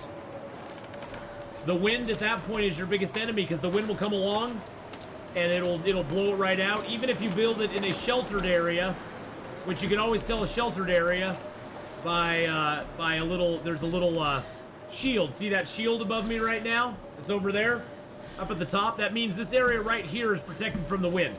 So theoretically, if I could put fire down here, which I can't because it's all crappy ground, but theoretically, if I put a fire down here, it would be. Oh, there's a spot right there. So that would be temporarily protected from the wind. If the wind shifts and comes from that way, that way, that way, that way, or that way, it would blow it out in a second. So like right now, building a fire here. Well, it says it's too close, but yeah, see, it's too windy to start a fire. So I can't build a fire there. Because it'll just come out and just blow it away.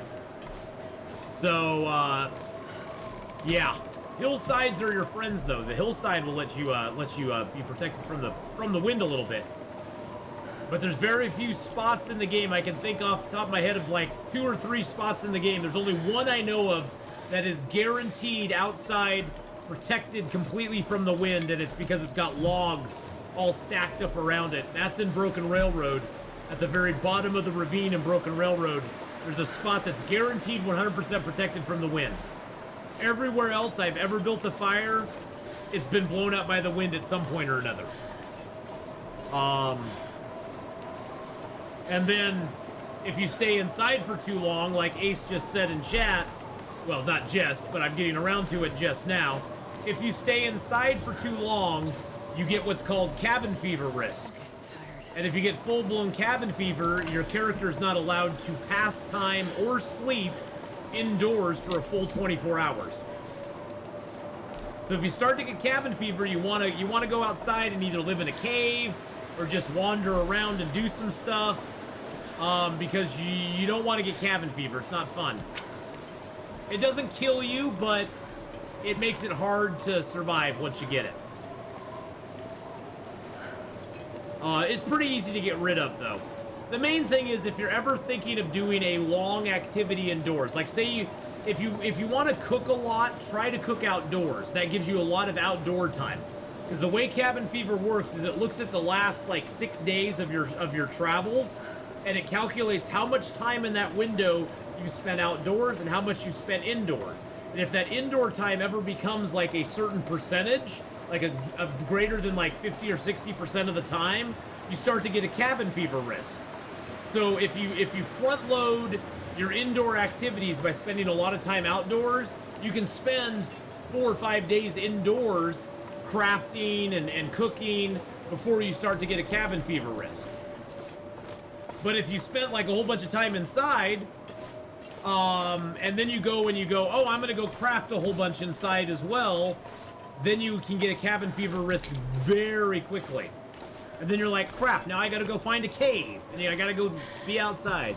Hey, Lazy Tarzan, how you doing? How you doing? So yeah, there's cabin fever in the game too. They put that in the game a long time ago because people were just like posting up inside. They'd go kill a large animal, and then they'd just sit inside for like 3 weeks just eating, drinking, passing time, sleeping, eating, drinking. That's back when they had leaderboards in the game. They actually at one point did have leaderboards in the game.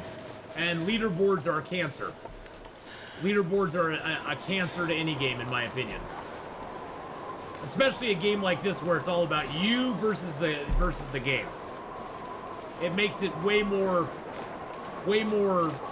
I don't know, competitive like or something. Where that's not why you play Long Dark. I mean, you can play it that way, I guess, but that's not why I play Long Dark. I play Long Dark for the adventure, for the experience, for wandering around and seeing beautiful sunsets like we're about to see right now. Look at that red. Look at that red coming down. Yeah, so you have to sort of balance your indoor-outdoor stuff. You really do. Too much of one or the other is a bad thing, so. Ooh, look at all that good meat. You know what we're gonna do tomorrow? You know what we're gonna do tomorrow, boys and girls? We're gonna make ourselves a pair of deerskin pants. Deerskin pants, my friends. Oh, wait, I should probably eat a piece of meat. Yum, yum, yum, yum, yum, yum, yum. As long as the meat is above 75%, there's no chance of getting food poisoning from it. Even at 75, 74, there's not a lot of chance of getting food poisoning. There's a small chance of getting food poisoning from it, but it's not too great. How much time do we have left? Oh, we don't have much time left.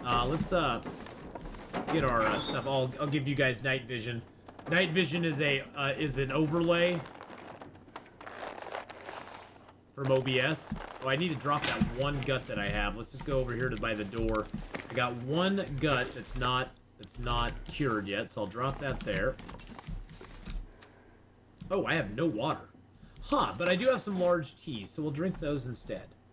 Night vision is just an OBS overlay that I have, so it lets you guys see. I don't get to see it, but you guys get to see it, so it makes the game a little more.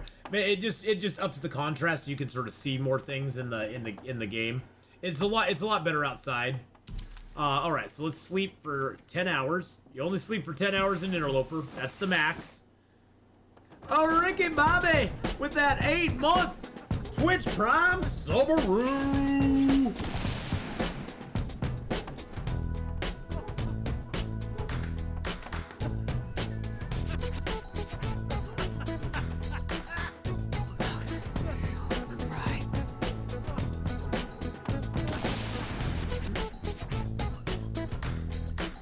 Thank you, Ricky Bobby, for that 8-month Twitch Prime sub.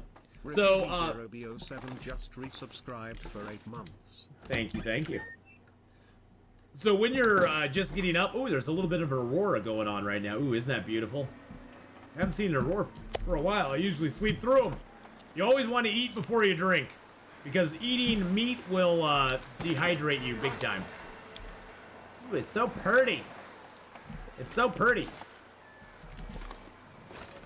Yeah, this is the most dangerous time to go out. So during the Aurora, Sophia, pretty much rabbits, deer, and the moose all despawn. Wolves and bears are still up.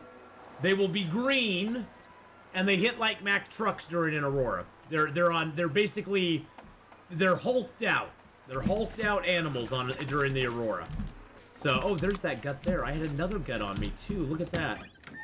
So yes, the Aurora is very pretty. But what the Aurora does allow us to do is the Aurora allows us to start crafting. Although I probably need to make a fire anyway, because I need to make some water. So we're gonna double duty ourselves here. I say yes, I said duty. We're gonna double duty ourselves here, and we're going to make a fire. Make some water while we craft.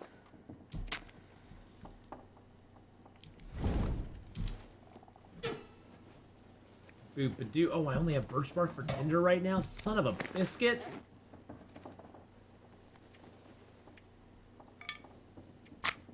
I don't want to use the birch bark. Heaven forbid I use the birch bark. Jeez Louise, that would be so sad. There we go. Use that. Use those. We got 14 reclaimed wood, so we can make a pretty decent fire. Yeah, the Aurora is a really beautiful effect. Come on, little fire. It's also part of the backstory of the game, Sophia. The whole idea is that you are playing as either Will, Mackenzie, or Astrid. Perfect. And and either way, you were in a plane when this Aurora hit the world, basically destroying the world, and at the same time cutting out everything that was electrical and just basically wrecking everybody's face. There we go. That's what we want. Deerskin pants. I'll do that for 2 hours. The auroras that come up, they do ignite electrical stuff in the game. They do ignite electrical things in the game, and it can be dangerous because there's places like the Carter Hydro Dam that have like live electrical wires that you can actually get electrocuted on that you don't want to be in. How long we got back? 54 minutes on that? Okay. Let's build it up to 2 hours again. There we go. There we go. And then we can just finish this off. Now we got 8 liters of water on us. I love cooking pots for water. 4 liters at a time, and we can do other crap while we do it. All right, let's do this. Let's do this for like 6 hours. I don't have to worry about the water boiling off because the fire's going to go out before it does. We may be able to get these done today. Let's see. All right, we need to eat and drink before we do any more, though. We also learn stuff from the game. That's also nice. Oh yeah, totally. I mean, the game has I would say the game has a pretty steep learning curve after you get past Voyager difficulty level. It has a pretty steep learning curve, but it's very doable. You just have to be very patient with yourself more than anything, and don't get too discouraged by death. Because all of us have died in this game multiple times, in multiple ways, and there's no getting around the deaths in the game. There's just not. All right, so we have deerskin pants. Let's put those on. Swap out our combat pants. We got these jeans. Now we have an 18-degree warmth bonus, which is great. A 9-degree windproof. We need coats still. We got the deerskin boots, rabbit skin hat, rabbit skin gloves, and deerskin pants. Like I said, I'm going to tear these apart because I don't need them anymore. We're getting there, boys and girls. We're getting there. We're at the precipice of where we need to be. 20 degrees is the barrier you try to break in Interloper. Once you get to 20 degrees, okay, that did not work. My repairing failed not once, but twice. The more you die, the better you get, because every death is a lesson to learn. Exactly. Like I was saying before, every death you have to try to trace back to what did I do. I mean, you can blame the game. Oh, I need to drop that. Gosh, dang it. You can blame the game all you want. Oh, I need to drop that too. You can blame the game all you want for your deaths, and that's the most natural reaction. I've done that too. I'm not immune from that in any way, shape, or form. But ultimately, every death in the game is attributable to you. Something you either did or something you did not do. Most of the time, it's something you did not do. You did not take shelter, and you risked going out in a storm, got lost, and froze to death. Yeah, the storm killed you, but ultimately, it's you. You know, the bugs, though, in the game, there's not as many of those as there used to be. I will say that. There are some bugs that can get you. I haven't died to a bug in many years, though. I haven't died to a bug in a long time in this game. There used to be more, but there's not so much anymore. The game's a lot more polished than it used to be. Lot more polished. So there's not as much that just outright kills you in it. There's bugs that can kind of make it frustrating sometimes. I don't really have any of those either, but there can be some frustrating bugs, I guess, but Or you just get, yeah, well, or you just get craving for ice cream, yeah. Taught me never to eat ice cream while playing this game, that's for damn sure. Taught me never to eat ice cream while playing the game. That's just a short little ice cream YouTube vid. That's where I was eating ice cream, chilling by a fire. I passed some time, or I think I slept. The fire got blown out, and I died. And I died. I had a really weird bug. When did I start playing? I started playing in January of 2017. So I've been playing the game for almost 6 years now. I've got about 5,000. I haven't checked in a while. Let's check on Steam and say. Let's see what the old Steamy boys say. 5,000. Oh wow, I've got 5,459 hours playing the game now. I'm almost at 5,500 hours playing the Long Dark. Hi, my name is Atheenon. I play a lot of the Long Dark. That sounds like a storm. You know what we're gonna do? We're gonna read ourselves a book! Oh crap, I'm gonna run out of water. I'm too thirsty to continue. But yes, January of 2017 is when I first started playing it. I actually started when I started streaming on Twitch in September of 2016, I started by playing EverQuest and EverQuest 2. So EverQuest and EverQuest 2 were the first two games that I played on stream. Gunsmithing 2, what? I don't even know what that does. Then a viewer told me about Long Dark. They were like, "Hey, do you like survival games at all?" And I'm like, "I'm game to try one. What do you got for me?" And he was like, "Oh, you should really try this game called Long Dark. It's really hardcore. I think you'd like it." I was like, "Okay, I'll give it a shot." And here I am, 6 years later, still playing it. Let's put the bear hide by the door. That's our welcome mat. All right. And here I am 6 years later, still playing it on stream, and I love it. I mean, they've added so much. When I started, I was telling the viewer earlier, Sophia, that when I started playing the game, there was no Hush River Valley, Mountain Town, or Broken Railroad. There was none of this. There was no Bleak Inlet. There was no Black Rock, no Ash Canyon. You only had Timberwolf, Desolation, Coastal, Pleasant Valley, Mystery Lake, and Forlorn Muskeg. Those were the only zones in the game. And of course, Winding River, Ravine, and Crumbling Highway were there as well. But that was it. Let's see what Gunsmithing 2 gives me. Crafted ammunition is now 40%. 60% chance of ammunition component harvesting. Well, that's good. Not that I'm going to harvest ammunition, but I guess that's good. But, yeah, I mean, it's one of those where I've played it a long time. I still love the game as much as the day I picked it up. Even more. I think I love the game more now. And honestly, I compare every survival game to it. Every survival game I play, I compare to the Long Dark. How close are we to cooking 5? Ooh, we are so close. Look at that. Look at that. We are so close to cooking 5. So damn close.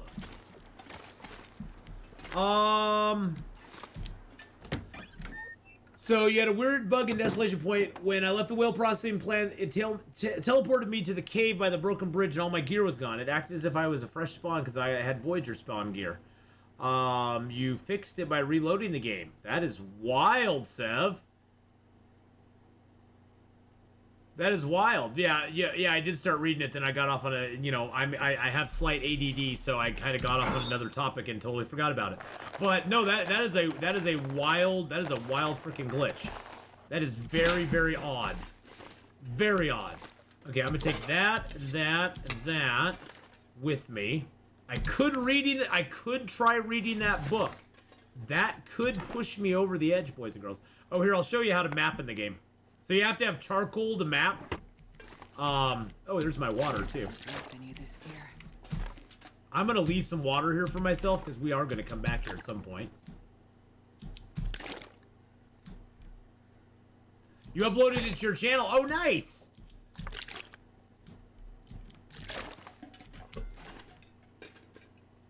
Yeah, that is a very odd glitch.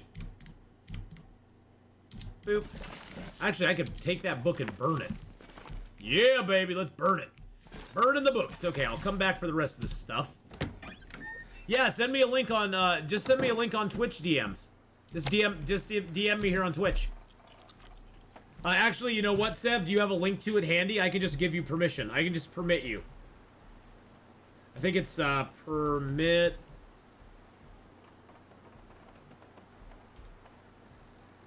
I think it's that command there. Hold on one second. You can just put it right up here. There you go. You can just link it. You can do it right here. Right here, right now, if you want to. Just for 60 seconds, though. Don't waste your time. You got 60 seconds. The clock is ticking.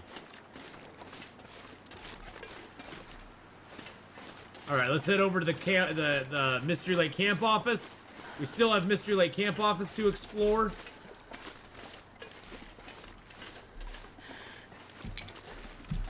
Oh, okay. Well, just let me know when you have it, and I will give you permission again.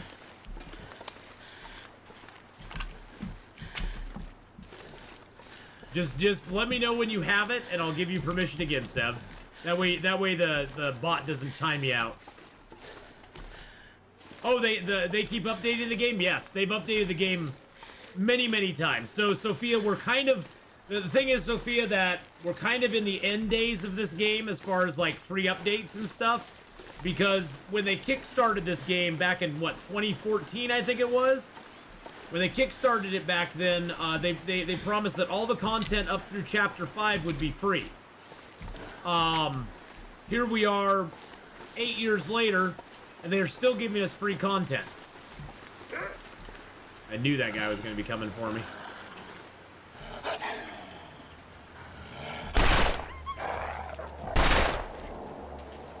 Die, you little bastard.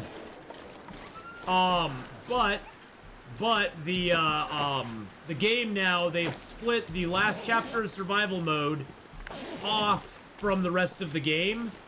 And so the last chapter of the survival mode is going to be coming out. They're going to be doing a devlog. They're going to be giving us an update on what they're doing here. And like they were supposed to do it end of the month, but the creator needed a little more time to get his notes finalized. So hopefully this week we get the devlog. So what they're going to be doing going forward is they're starting on a new project. I believe personally they've already started on a new project. But this project is wrapping up. They're going to give us Chapter 5. And then also this next year they're going to start some DLC type stuff to keep the game going if people want it. The base game is never going to change after they release Chapter 5. The base game is what you got. It's never going to change. But all new content is going to be on DLCs, which I fully support because they've had multiple free things for this game for years and years and years. And never charged another dime. I paid $20 for this game back in 2017. And I've gotten almost 5,500 hours of gameplay out of it. So, yeah, going forward, they're going to do DLCs on this game, and they're going to be having a new project that they're going to be kicking off here soon, hopefully. Which I'm very excited to see what that is. I'm hoping they use everything they learned with this game and step it up a level. Step it up a level. Okay, hold on one second, Sev. I will give you permission again.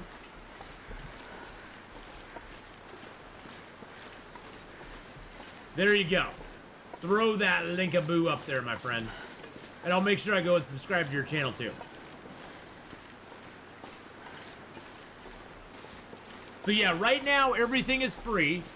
That is going to change, though. We don't know exactly when, because they haven't updated that information yet. We're actually supposed to hear about that pretty damn soon. I'm starting to feel Pretty soon, we're going to be hearing about that information, so...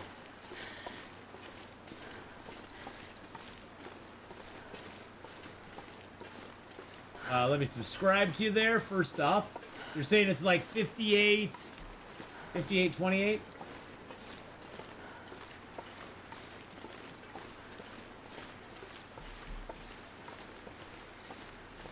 Alright, so there it is there. You just got up from bed. You're drinking a snappy soda.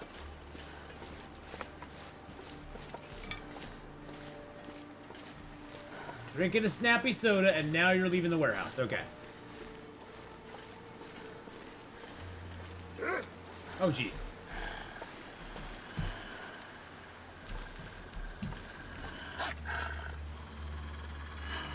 I'm gonna pause that while I take care of this wolf.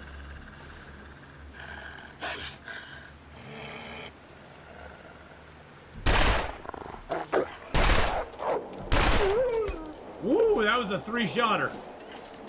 Holy crap. Freezing. Holy crap. Okay. Yep. Hold on a sec. We're gonna play that. Can I play that clip real quick on my channel, Sev? I don't want to do it without your permission. So, can I play that real quick on my channel?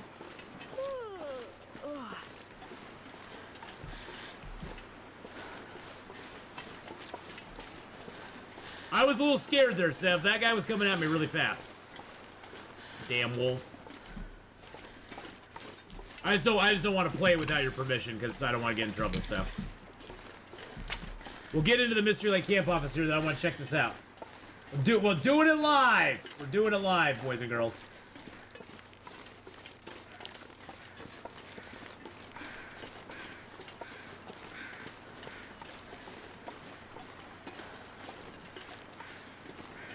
There we go. I rewound it to the snappy soda.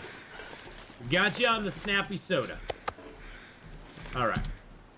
All right. So we're gonna go up. We're gonna make it theatrical. Theatrical, my friends. Okay. So everybody, please go here. Let's go full screen. There we are. Should pull it up. Everybody, go give Sev3617 a sub on YouTube. By the way, go give him a YouTube sub there. And then we're gonna check this out. I'm gonna unmute it. If that's okay. So you're drinking the soda. You go outside.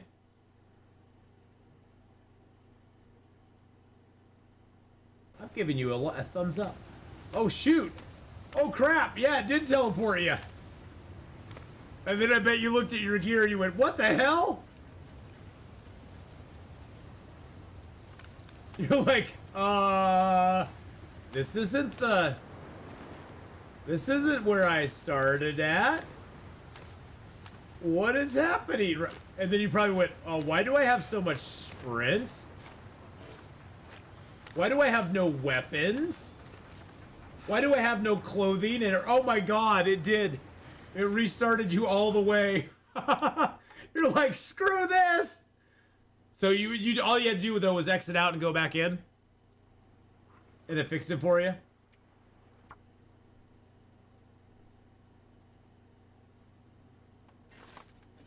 And you were like, "Oh God, thank God I have all my stuff back."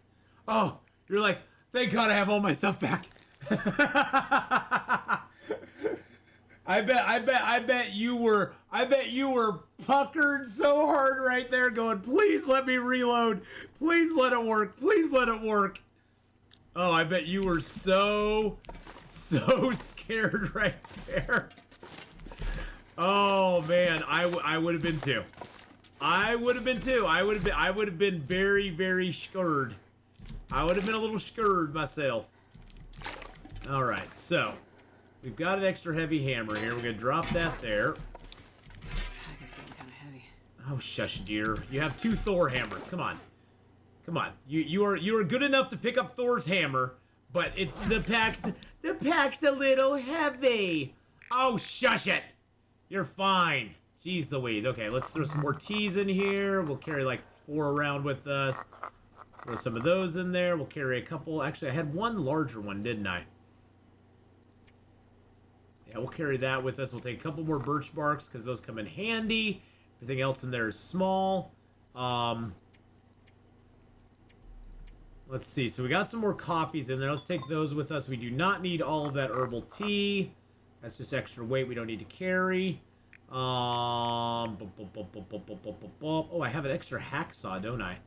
I've got all these guts and hides. These are all cured, right? Everything's cured. Oh, that's another thing. To cure guts or hides, you have to put them down either inside a structure, or you have to put them down in the back of a cave. There's certain caves that you can dry them in, but you have to put them down in the back part of the cave. Not the bat cave, but the back part of the cave. And if you do that, they will eventually cure as well. Do I have any metal in here? I do not have any metal in there. I wonder. Oh, I bet I have metal downstairs, huh? Boop a doop. Oh, I got 5 metal there. That's excellent. Excellent, Smithers. Excellent. And I usually leave toolboxes at the workbenches just because that's where I repair stuff. So I usually don't carry the toolboxes with me. I just usually leave them laying around the world. I figured, well, they're there. Okay, so we're going to get warmed up. These are all cured now. And we're going to go back and get those other hides. But I think we'll do that at another time. I think we're going to go explore Mystery Lake itself. I know there's no bear out there, so we're pretty safe on that front. Let's drop a few sticks up here for ourselves for later. That's for future us.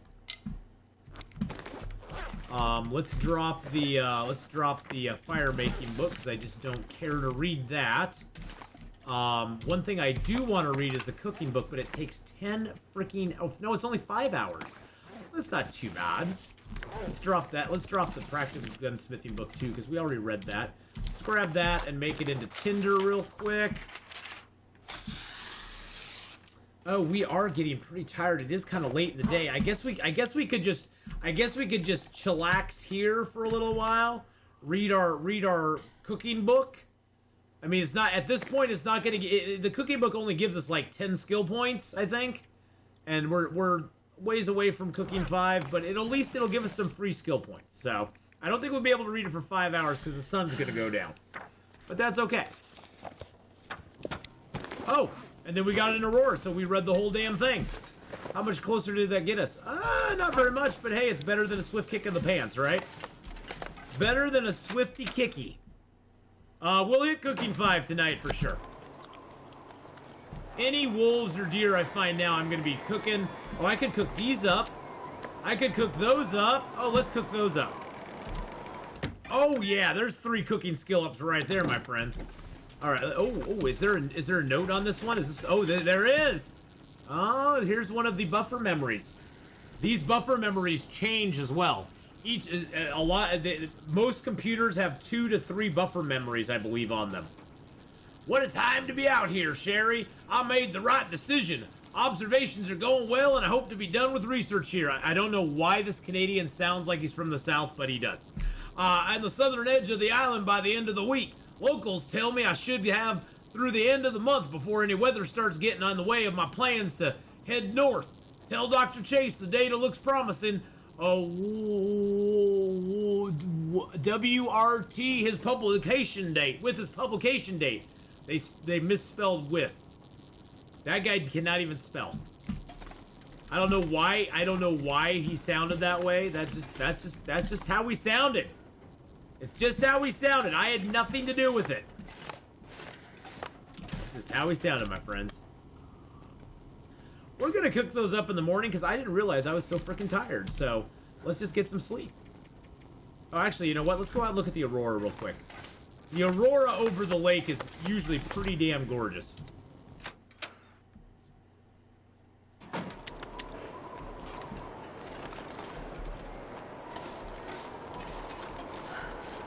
Ooh. There's the little lookout tower up there. We're gonna go explore out there tomorrow.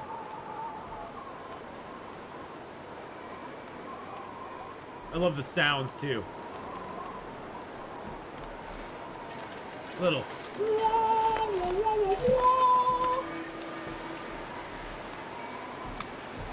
Oh, and if you have a radio inside your house, you can actually turn it on during an Aurora.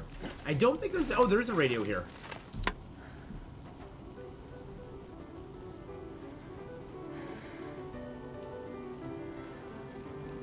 Nothing says apocalypse like a little Chopin in the morning. I don't know if it's Chopin, that's the only guy I can think of.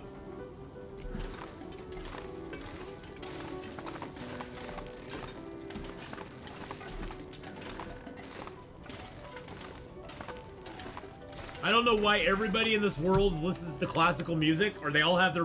Maybe there's only one radio station, and it's just pumping out classical music.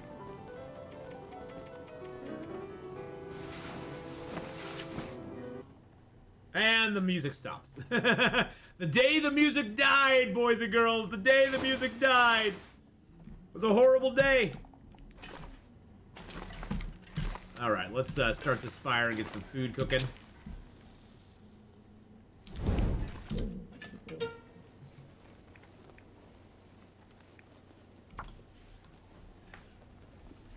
In the southern accents.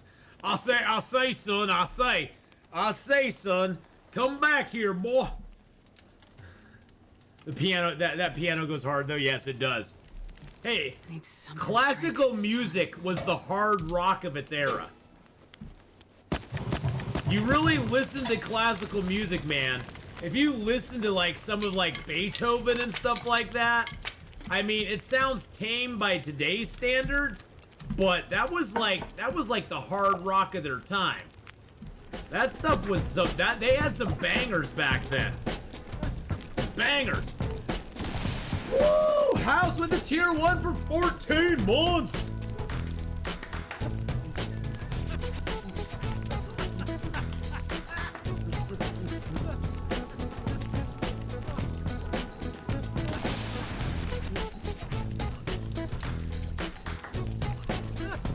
The closest we've ever come to music like that ever again was the 70s and 80s. Late 60s, 70s, and 80s.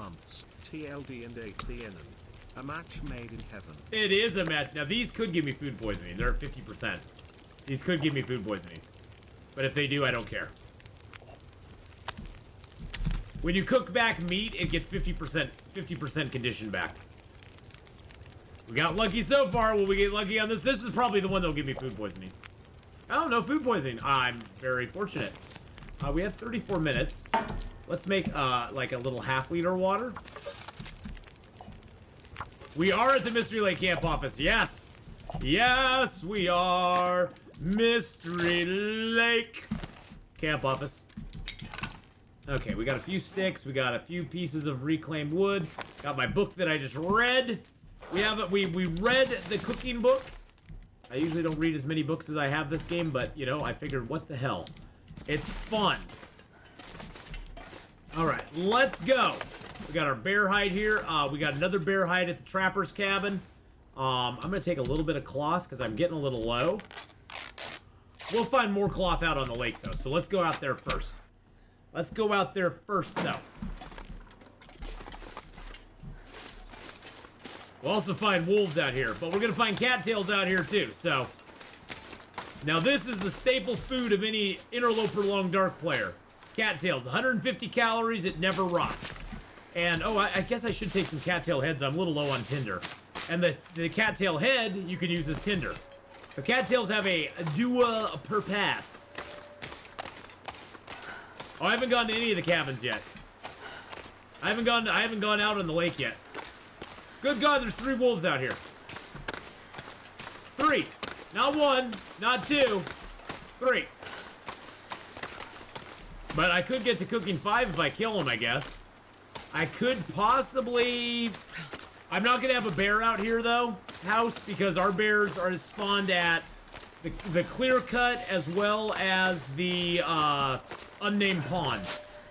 So we don't have any chance of getting the bear out here.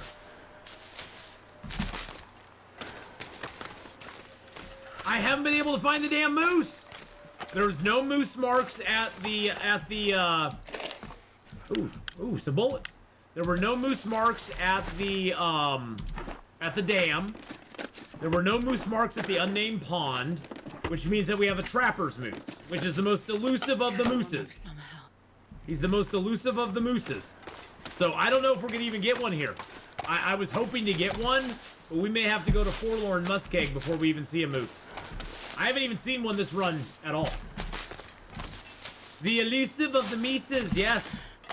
He's the most elusive of the mooses right now. Wait. I'm cold. I'm getting so cold. Starting to warm up a bit. No, you aren't. Stop lying. You are not.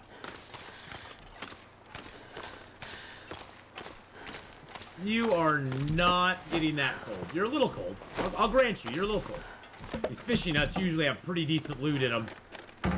I mean, it's not a lot, but by Interloper standards, they have pretty good loot in them. That's the one thing, too, as you go up in difficulty levels, Sophia, the loot will become less frequent. With Interloper being the least of all loots, period. Voyager and Pilgrim are very similar in loot. Stalker is a little less, but not very much. Everything that's available in Pilgrim and Voyager is still available in Stalker to a lesser degree. On Interloper, though, there are actual items you cannot get that are in Stalker, Pilgrim, and Voyager. So not only is there less loot overall, but the kinds of loot you can find are drastically different as well. Normally on an Interloper file, the gun you see in my hands right now doesn't even exist. It only exists in this file because I made it exist in this file. Because there's a custom mode that you can set a lot of stuff with. You can vary the weather, either better or harsher. You can turn the guns on or off. I am pretty good with the rifle. I have level 3 already. I have level 3 rifle skill already because I've read a couple of books. I'm not reading the 25-hour books yet because those are for later. Some tomato soups. Ooh, and some more rifle ammunition. Come in handy. Although the fun thing about Gunloper, since I set it on a custom Interloper setting, and all I did was turn on rifles and revolvers, the fun thing about that is it does not... We're gonna have some fun right now. Is it does not change the overall loot tables. But, so you don't get any rifle cleaning kits, so you can never clean them.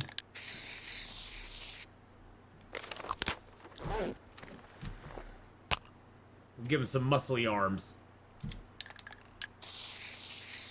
He's never gone to leg day, okay? Don't judge him. Jeez. He does arm day all the time, but he never does leg day. It's just how he is.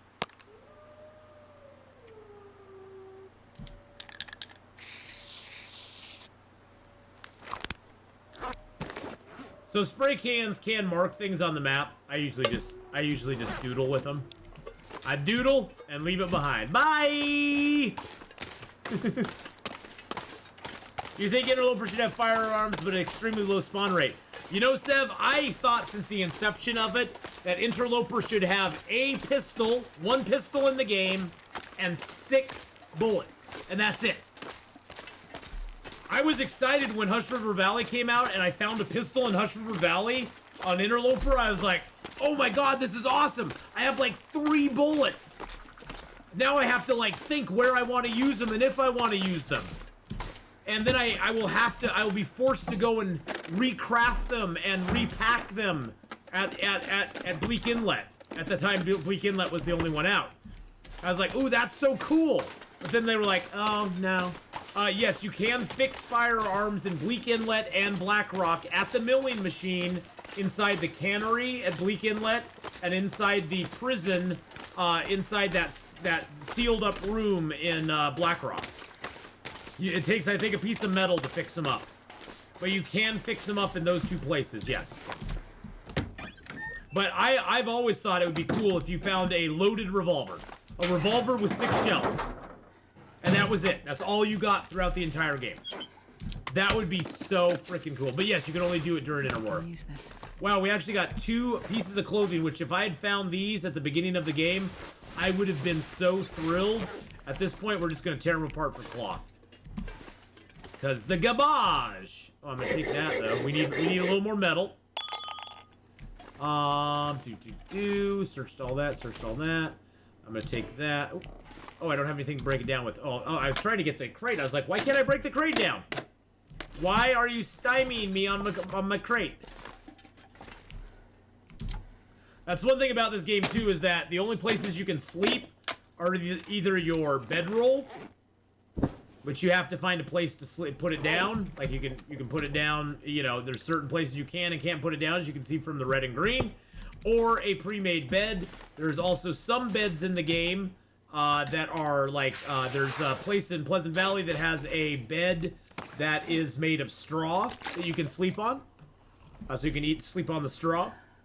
We're gonna actually eat. No, actually, you know what? I don't want to do that yet. I don't want to do that yet.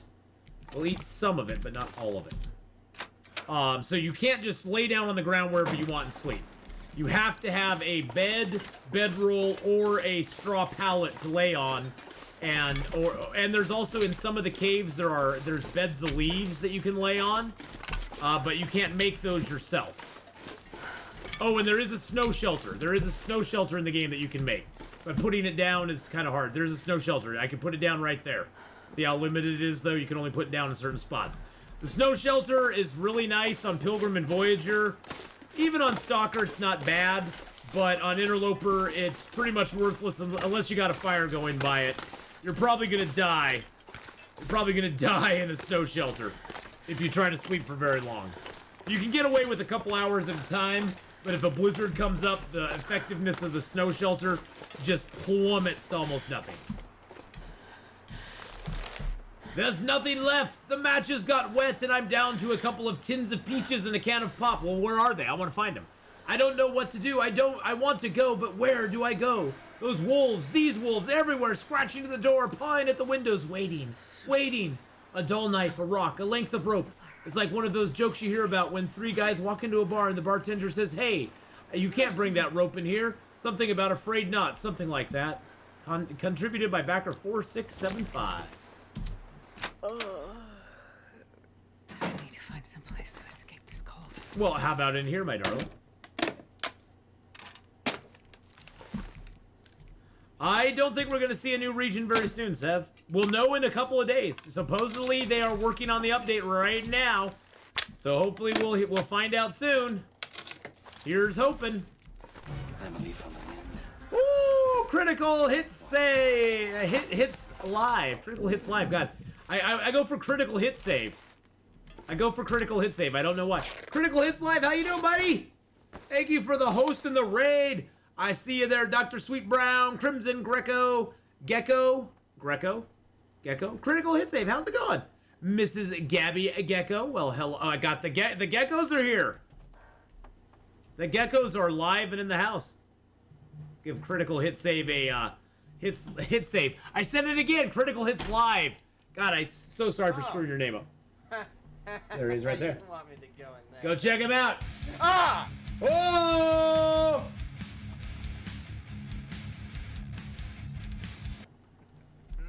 No power in the verse can stop Go me. give him some love, boys and girls. Go give that man some love. Hey, we got a candy bar. It's at 18%. I'm gonna down this right now because I No just power don't in the care. verse can stop Hey, me. thank you, Mrs. Gabby Gecko and Dr. Sweet Brown and Crimson Gecko for the follows. I'm gonna stop eating that right there so I can cook that last little part and get a cooking skill No up. power in the verse I'm gonna can wait stop on me. that candy bar till a less opportune time. I don't want to eat an 18% candy bar, although it probably won't give me food poisoning. Seeing that orange just makes me freaking nervous. Makes me nervous. So just for everybody coming in, we are now 42 days into our Gunloper. We're preparing to make a run to the forge to make our knife and our hatchet. We haven't made a push for it yet because we're playing Gunloper. We are not allowed to play with any bows or arrows at all. We're trying to live to 200 days. We're trying to visit all the zones. We want to at least make a run to Blackrock and Bleak Inlet to craft new ammo and to repair our weapons, which will be a fun, interesting thing. I think I'm going to try Blackrock first, probably. But we aren't allowing ourselves any guns or any bows or arrows, I mean. We're only allowing ourselves the guns. And those are our goals, to live to 200 days and visit all the zones. So right now we're tootling around in Mystery Lake. We got 2 bear hides curing. We almost have cooking to 5. Carcass harvesting's in 4. Fire starting's at 2. Ice fishing at 2. Rifle firearm is at 3. Mending is at 2. No Revolver bow and firearm arrows at 3 and makes me gunsmithing sad. at 2. No bow and arrows make me sad. It makes me sad too, my friend. It makes me almost as sad as the run where I made a no stick run, where I never picked up a stick the entire game. It was very difficult. But we lived 42 days. So far we've been in Mystery Lake, Pleasant Valley, Coastal Highway, Timberwolf Mountain. We spawned in Ash Canyon, which is where we started and got all of our stuff. We have killed 12 wolves, 2 bears. We survived a bear attack as well. 4 deer, 22 rabbits. Most important of all, we have found 4 4 can openers.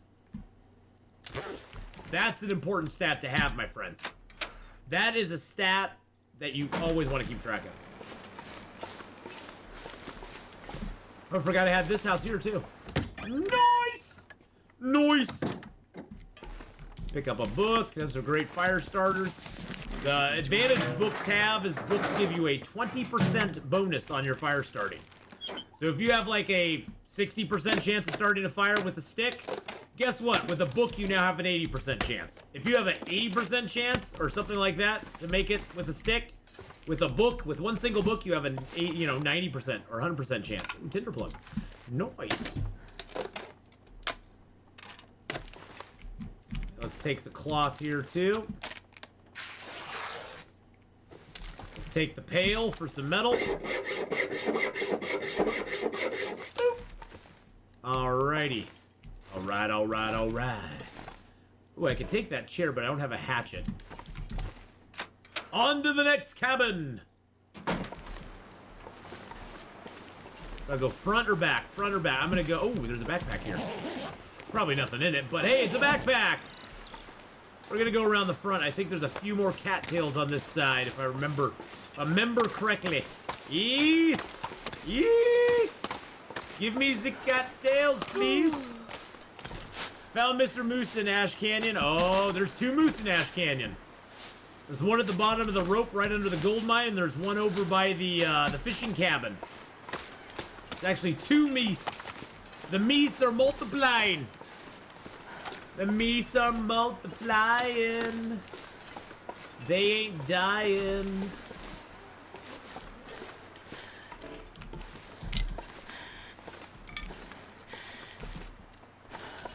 I hate these ridges like this. These ridges are really dangerous because a wolf could come up on that ridge and you'll never know it till he's there.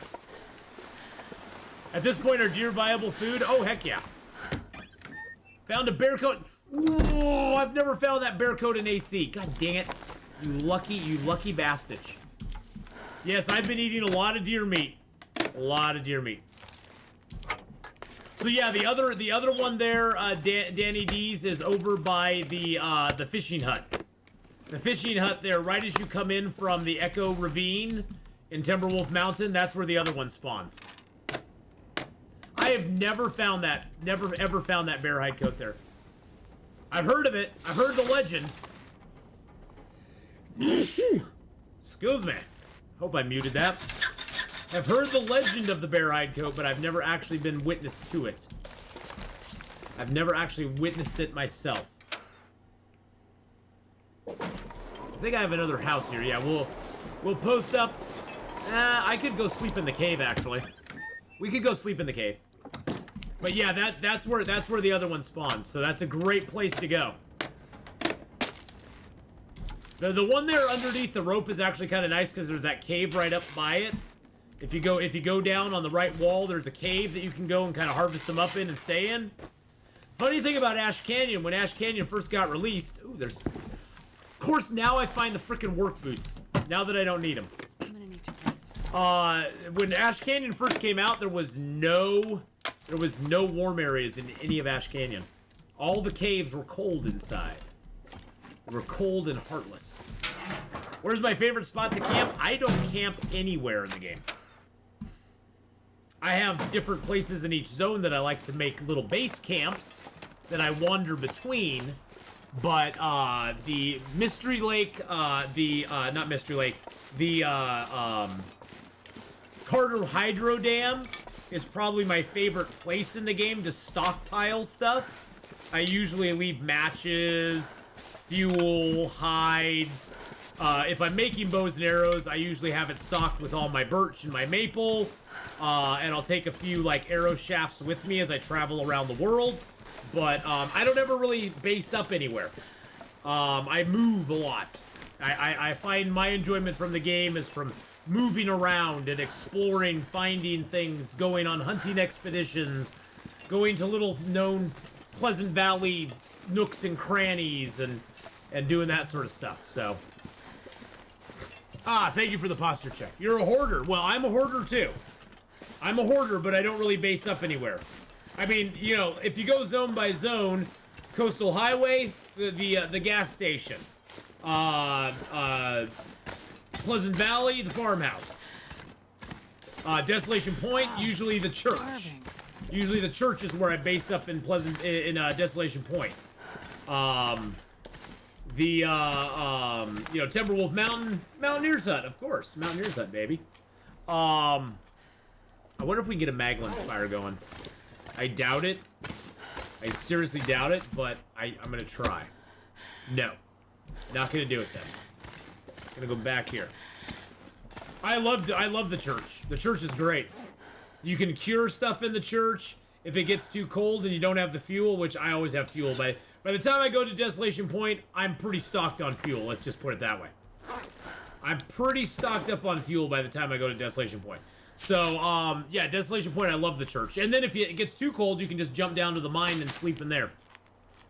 So, the church is also great, too, because if you get the moose on the bridge, you can bring all of this stuff up to the church and cook it all up there on the fire. And it's all sheltered and cozy and warm. Timberwolf Mountain, of course, I always post up at the Mountaineer's Hut. That's a great place. Ash Canyon, the Angler's Den, Black Rock, just in Milton, I usually make my base usually at Grandmother's house, but a lot of times I'll leave a lot of stuff at the little trailer there by the entrance to Hush River Valley, because that is my base for Hush River Valley, because there's no real... In Hush River Valley, I guess you could say I sort of base up in the cave right there by Stair Steps Lake, because that's a good exit place to go.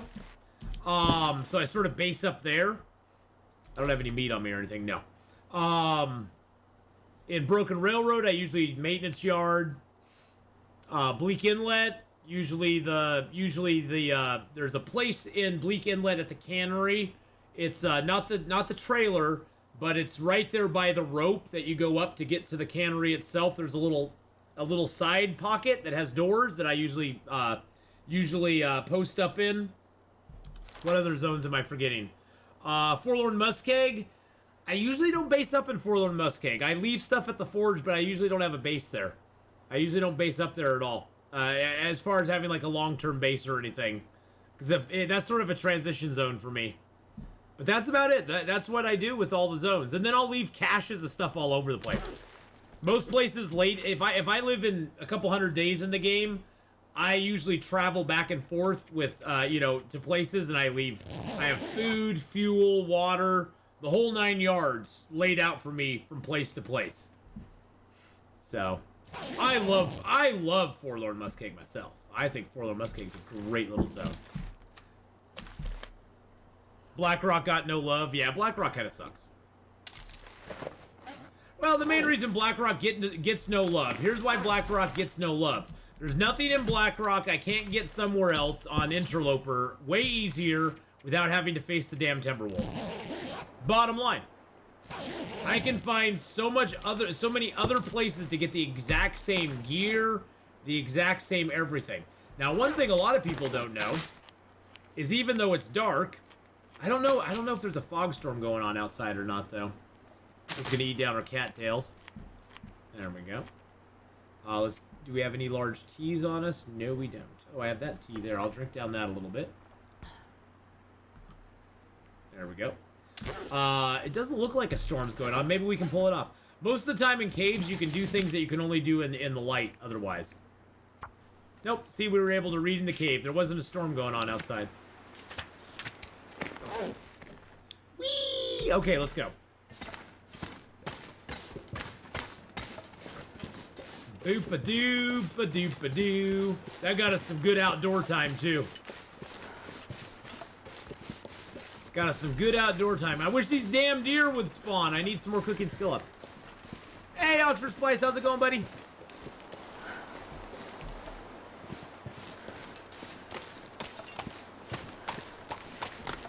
The satchel makes us do crazy things, my friend. Need some water. Forlorn is the reason I like the Forlorn Forge critical hits live. The main reason I like that forge is because most of the time on Interloper especially, I'm trying to hit that forge early, and on Interloper especially, all of your sleeping is going on inside, because you usually don't have a bedroll that early in the game. Or if you have a bedroll, you just found it. So you're mainly sleeping indoors. You're doing all of your mending and stuff indoors. You aren't spending a lot of time outside. And so that forge allows you to maximize your time outdoors, because on a regular run, I'd be crafting up a knife, a hatchet, 15, 20 arrowheads. So I'd be, you know, I'm forging for like a day and a half. And so, and then I'm also sleeping in the meantime as well. And so that lets me maximize outdoor time, so I don't get done with my forge run, head back to Mystery Lake or Milton to craft up bows and arrows indoors, and all of a sudden have a risk of cabin fever. Because usually by the time I get done crafting up that stuff at the forge, I come back to Mystery Lake, I craft my knife, or I craft my rabbit skin hat and gloves, I craft my deerskin boots and pants, and I'm spending a bunch of time inside. What's the best of advice you can give to someone just getting into the game? I would say play the story mode. Enjoy the story mode. Don't take everything from the story mode as how the survival game is going to be played. Did I say? And then I would say spend some time on either Pilgrim or Voyager, depending on your comfortability level. Learn the maps. Learn how to use a bow. I know the gun is very tempting to use, but if you ever want to play at the highest difficulty levels, the bow is the only weapon you'll have available for you. And I gave myself a big handicap by only using the gun early on. So when I hit Interloper, I had no idea how to fire the bow, which really hampered my ability to play it very well. So use the bow, learn the maps, and just have fun. Be very aware that everything you do is taking you one step closer to death. And we aren't talking about a death where you just respawn, lose some gear, lose some XP. We're talking about death where you are dead. You're dead forever. Your character file is wiped. You start over from scratch with nothing but the stuff in your backpack that it starts you out with at the beginning of the game. Which can be kind of discouraging, but as long as you keep that in mind and you don't get discouraged by it, you'll do fine. You'll do perfectly fine.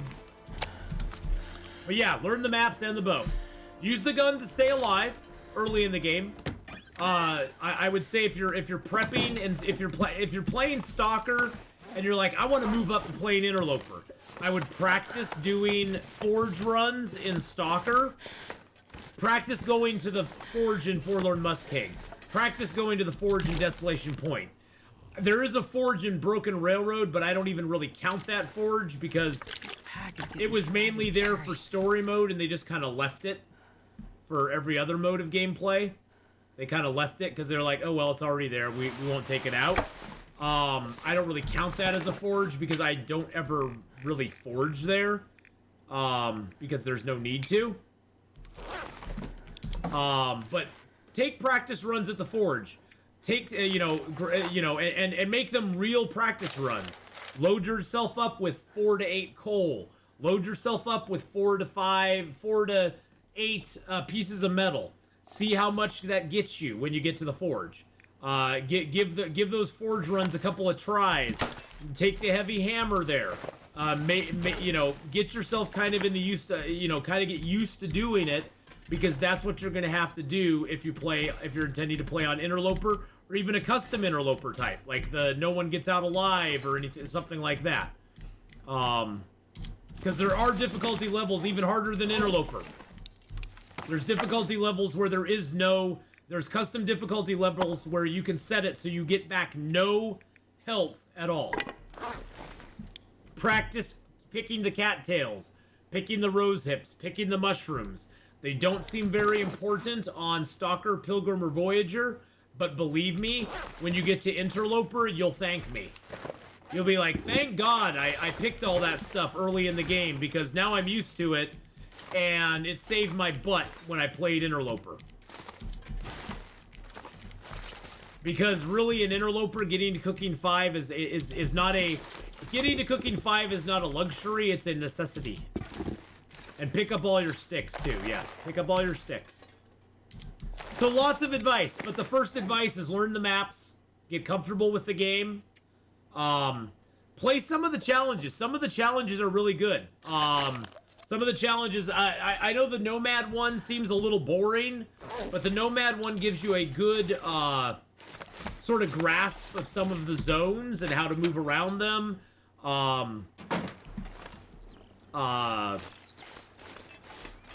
Some of them are very good for certain tasks, like the Hunted challenge is kind of cool. Hunted 1 and 2, I pray to God with the new updates they'll give us Hunted Part 3. That would be awesome, because the Hunted is probably one of my favorite ones to play. I actually played a modified Hunted. I did the Hunted challenge without going to the... So the Hunted challenge, you basically spawn in... Is it Pleasant Valley, I think? I think it's Pleasant Valley where you spawn. And your goal is to get to the Trapper's Cabin here in Mystery Lake. I actually played the Hunted where I spawned, and I went, no, oh, it's in Skeeter's Ridge, yeah. And I played the Hunted where I didn't go to the Trapper's Cabin right away. I played the game for like 100 days in the Hunted challenge with the bear chasing me everywhere. Even into Timberwolf Mountain. It was pretty freaking epic. It was fun. A lot of fun. But Mr. Meow, Mr. Yow, it's almost like meow. It's like a cat, meow. Mr. Yow. I would say definitely learn the maps. Learn the maps. There are online maps. Skeeter's is in Pleasant Valley, yes. Skeeter's Ridge is in Pleasant Valley. It's right above the Draft Dodgers cabin area. Hey, Al Nuggets, how you doing, buddy? And we have approached and passed that mark. We are actually going to be switching up games here pretty soon, boys and girls. We're going to be playing a little bit of Icarus tonight as well, my friends. I want to get back into my agriculture, leveling up. If you've never seen Icarus before, I highly recommend you hang around and watch it for a little bit. It's a really fun game. The devs for that game are amazing and have really put a lot of work, thought, and love into Icarus. No, that's not what I wanted.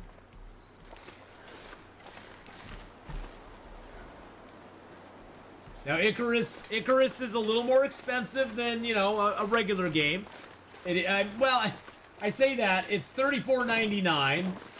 I think Long Dark right now is 11. Oh, this game. God dang, Long Dark's $11.89 right now, boys and girls.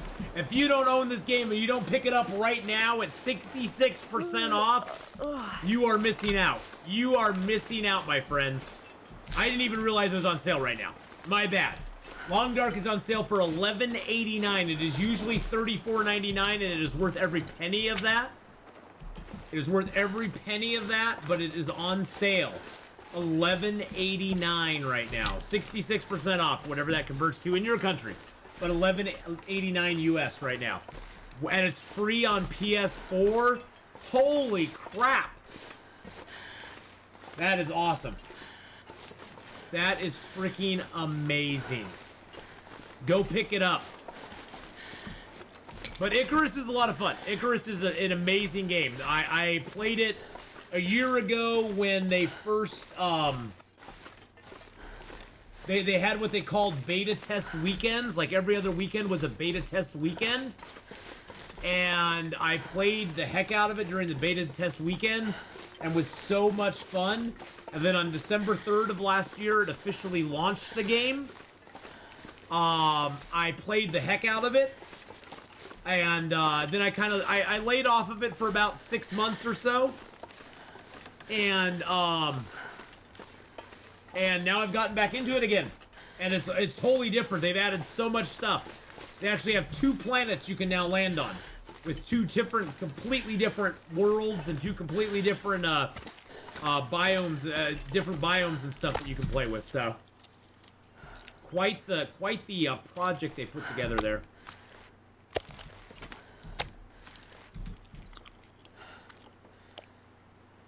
Oh yeah, this is the best 20 bucks I've ever spent on a game. Best 20 bucks I ever spent on a game was for this game. Without a doubt. Without a doubt. Okay, that's cured. Cured. Oh, that one's fresh. Almost cured. And cured. That's a 54%. Those are almost cured. Those are that. I have some water here. That's empty. 99% cured. I just want to map the trapper's cabin just because I do. I'll get cold doing it, but that's okay. See, that's how you map, and it shows stuff directly around you, but it will never show where you are on the. It'll never show where you are in the world. It'll never show where you are in the world. So, something to be aware of. Actually, I have plenty of sticks. What am I doing? What am I doing to deplete my stick stockpile here? I got plenty of sticks. Oh, I can make up my prepared birch. I can prepare birch bark. That sounds like a good idea. 99.99999999999%. I'm gonna sleep for 2 hours, which will give us a save point. It also warmed me up, get me ready to head back to Mystery Lake. So when we play this again on Thursday, boys and girls, we are going to be heading from Mystery Lake to Forlorn Muskeg to do our foraging run, and we will be foraging and then heading on most likely into